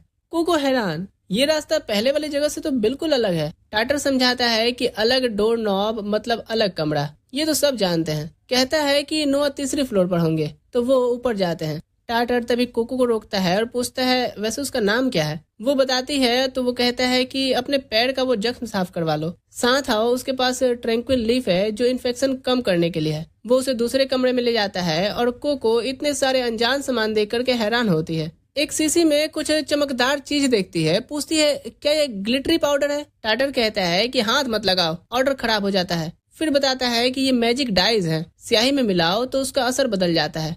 वहीं इधर रे नोआ को ढूंढता है। बूढ़ा मजाक में कहता है कि दुकान तो बंद है। हंसते हुए कहता है कि पता है कि क्या जानने आए हो। वो ड्रैगन लेबिरिंथ की टाइल्स पर बनी कास्टिंग सील के बारे में ना अभी तक नहीं समझ में आया है, क्योंकि स्याही के अंदर मैजिक काफी चालाकी से मिलाए गए हैं। अलग करने की स्पेल ट्राई की मैंने, लेकिन काम नहीं आया। पूछता है कि क्या तुम्हें कोई और क्लू मिला। रे तभी कोको के स्याही की शीशी उसे निकाल करके देता है। नोआ उसे बहुत गहराई से देखता है और हैरान रह जाता है कि ये तो टाइल्स वाली स्याही से कितनी मिलती जुलती है। नहीं, मिलती जुलती नहीं है, वो हल्का नीला रंग बिल्कुल एक जैसा ही है। पूछता है कि तुम्हें ये कहाँ मिली। फिर रियलाइज करता है कि अरे ये शीशी तो मेरी है, या माइला इसमें की स्याही भी मेरी है। रे अब समझाता है कि जिस दिन वो यहाँ आए थे उस दिन ब्रिम कैप ने सीसी पर स्पेल डाला था। नोआ के कुछ और बोलने से पहले रे स्याही उठा करके ड्रॉ शुरू कर देता है। नोआ चिल्लाता है कि रुको, प्रॉपर्ली एनालाइज किए बिना कुछ मत ड्रॉ करो, लेकिन उसे तो कुछ जवाब चाहिए था, इसलिए वो नहीं सुनता। नीचे कोको अभी भी इस कमरे की चीजें देख करके खुश है। वो एक एक चीज के बारे में पूछती रहती है और टाटर समझाता रहता है। एक चीज का नाम अजूर मून फ्लावर है, स्याही में मिलाओ तो स्पेल ज्यादा देर तक टिकती है। एक चमकदार सफेद चीज के बारे में पूछती है। टाटर बताता है कि ये ब्लशिंग ब्राइट बटरफ्लाई का स्केल्स है। मिलाने पर कास्टिंग स्याही अनदेखी हो जाती है, मतलब कास्टिंग सील की लकीरें दिखाई नहीं देती। टाटर जब उसकी पट्टी कर देता है, कोको कहती है कि वो तो कमाल का है, इतने सारे डाइस के नाम याद है उसे। कहती है कि वो बहुत खुश नसीब है कि मैजिक स्टेशन में ही रहता है, काश वो भी यहाँ रह सकती। लेकिन टाटर कहता है कि अटेलियर में रहना कहीं बेहतर होता है। उसे समझ नहीं आता कि एक विच ऐसी बातें क्यों कह रही है। कोको कहती है कि क्यों, क्या वो खुद अप्रेंटिस विच नहीं रहा है, और टाटर हेजिटेट करता है जवाब देने में। तभी कोको का ध्यान भट जाता है और वो एक लाल पाउडर देखती है। पूछती है कि वो क्या है, लेकिन टाटर नहीं देख पाता तो वो सीढ़ियों पर चढ़ जाती है ताकि पॉइंट करे। टाटर कहता है कि सेल्फ नंबर भी बता देती तो मैं बता देता। तभी पूरी दुकान में एक तेज रोशनी भर जाती है। टाटर हैरान होता है कि ये क्या था। कोको राहत की सांस लेती है कि चलो बोतल्स नहीं टूटी, लेकिन टाटर का तो हाल अलग ही था। वो बिल्कुल परेशानी में आ जाता है। कहता है कि ये तो आफत आ गई, सारी लेबल्स उड़ गई हैं और पूरा सामान मिक्स हो गया है। दादा ने कहा था कि हाथ मत लगाना, और अब तो सब गड़बड़ हो गई। कोको मदद करने की ऑफर करती है, कहती है कि नाम बताओ तो रख देते हैं। टाटर गुस्से में कहता है कि वो नहीं जानता और कोको को अब प्रॉब्लम समझ में आती है। टाटर कहता है कि उसने सेल्फ पर जगह के हिसाब से सारे नाम याद कर रखे थे, सिर्फ रंग से वो नहीं पहचान सकता। वो उससे माफी मांगता है कि प्लीज चली जाओ यहाँ से। कोको रुकना चाहती है, लेकिन टाटर कहता है कि इसमें वो कुछ नहीं हेल्प कर सकती। डिक्लेयर करता है कि कुछ चीजें कुछ लोगों के लिए नहीं बनी होती और ये चीज उसे भी एक्सेप्ट करनी चाहिए। फिर बताता है कि उसे एक सिल्वर वाश आई नाम की बीमारी है। वो पूरी दुनिया चांदी रंग में देखता है, चाहे वो कितनी भी मेहनत करे, इस बीमारी की वजह से वो कभी विच नहीं बन सकता। ऊपर नोआ रे को डांट रहा है, लेकिन रे काफी दर्द में होता है। नोआ हैरान है कि रे ने इतनी छोटी कास्टिंग सील खींची, फिर भी इतनी ज्यादा पावर आई। रे कहता है कि ये शायद ट्विन बोतल स्पेल है, दो डब्बे एक ही चीज शेयर करते हैं। अगर सही कहूँ तो स्याही के अंदर कोई छोटी धातु होगी जिस पर कास्टिंग सील डाली गई है। वो सोचता है कि ब्रिम कैप्स ने कोको से यही स्याही यूज करवाई होगी और सीसी इसलिए भरी रही क्योंकि वो अपने रहस्यमय मिक्सचर से दोबारा भर देते होंगे। रे समझाता है कि ये स्याही सीधा ब्रिम कैप्स तक पहुंचने का जरिया हो सकता है। वो मुश्किल से यकीन कर पाता है, कहता है कि इतने वक्त बाद आखिरकार मिला तो। नोआ को कुछ समझ नहीं आ रहा था, पूछता है कि क्या उसके कहने का क्या मतलब है कि इस स्याही की छोटी सी सील इतनी पावर छोड़ सकती है। ये अगर सच है तो बहुत भयंकर है, ऐसी चीज होनी ही नहीं चाहिए। नोआ के लिए ये बहुत ही ज्यादा होता है। वो कहता है कि हमें ग्रेट हॉल को बताना होगा। रे फौरन रोकता है, कहता है कि ना ही नाइट मोरास और ना ही ग्रेट हॉल को ये पता चलना चाहिए। रे फौरन रोकता है कि नहीं नोआ, ना ही नाइट मोरास और ना ही ग्रेट हॉल को ये पता चलना चाहिए। किसी को पता नहीं चलना चाहिए कि उन्होंने अभी क्या जाना है। नोआ बिल्कुल कंफ्यूज होकर पूछता है कि क्या तेरी आवाज तेरे खुद के कानों में जा रही है कि तू क्या बोल रहा है। डर के बावजूद वो पूछता है कि वो इस स्याही का क्या करना चाहता है। रे बस माफी मांगता है और स्याही जमीन पर रख देता है। फिर कोको को बाहर ढूंढने आता है और कहता है इंतजार के लिए माफी चाहता हूँ। झूठ बोलता है कि लगता है कि नोआ ने गलती से बहुत महंगी स्याही दे दी थी तुम्हें और इसके मुआवजे में उसने एक बैग दिया है। कोको खुश हो जाती है, लेकिन वो टाटर के बारे में सोचना बंद ही नहीं कर पा रही थी। उसे उसकी चिंता हो रही है और सिल्वर वास के बारे में और जानना चाहती है। रे समझाता है कि सिल्वर वास सिंड्रोम आंखों की एक जन्मजाति बीमारी होती है। इसमें पूरी दुनिया चांदी रंग में दिखाई देती है और क्योंकि जादूगरों में अच्छी नजर की बहुत कदर होती है, इसलिए ऐसी तकलीफ वाले लोग की जिंदगी बहुत मुश्किल होती है। कहता है कि जादूगरों में एक बुरी बात यह है कि वो एक्सेप्शंस को एक्सेप्ट नहीं करते। कोको क्लियरली परेशान होती है तो रे कहता है कि तुम इतना वरीड क्यों हो। उसे गोद में उठा करके प्रॉमिस करता है कि जब तक वो उसके अटेलियर की स्टूडेंट है वो सब कुछ करेगा उसकी हिफाजत के लिए। उसे लेकर जाता है और कहता है कि चलो अब हंस भी दो। वापस दुकान में टाटर माफी मांगता है कि उसके चौंकने से सब गिर गया और पूछता है कि वो बिजली जैसी रोशनी क्या थी दद्दू, क्या ऊपर रे ने कोई स्पेल कास्ट किया था। नोआ कहता है कि ये तुम क्या कह रहे हो, मुझे तो कोई रोशनी याद नहीं। और टाटर सोचता है कि दद्दू को क्या हो गया है। वीडियो पसंद आया लाइक शेयर करके जाना। बाकी मैं मिलूंगा आपसे किसी और वीडियो में। ठीक है दोस्तों, अभी के लिए मैं चलता हूँ। Thanks for watching.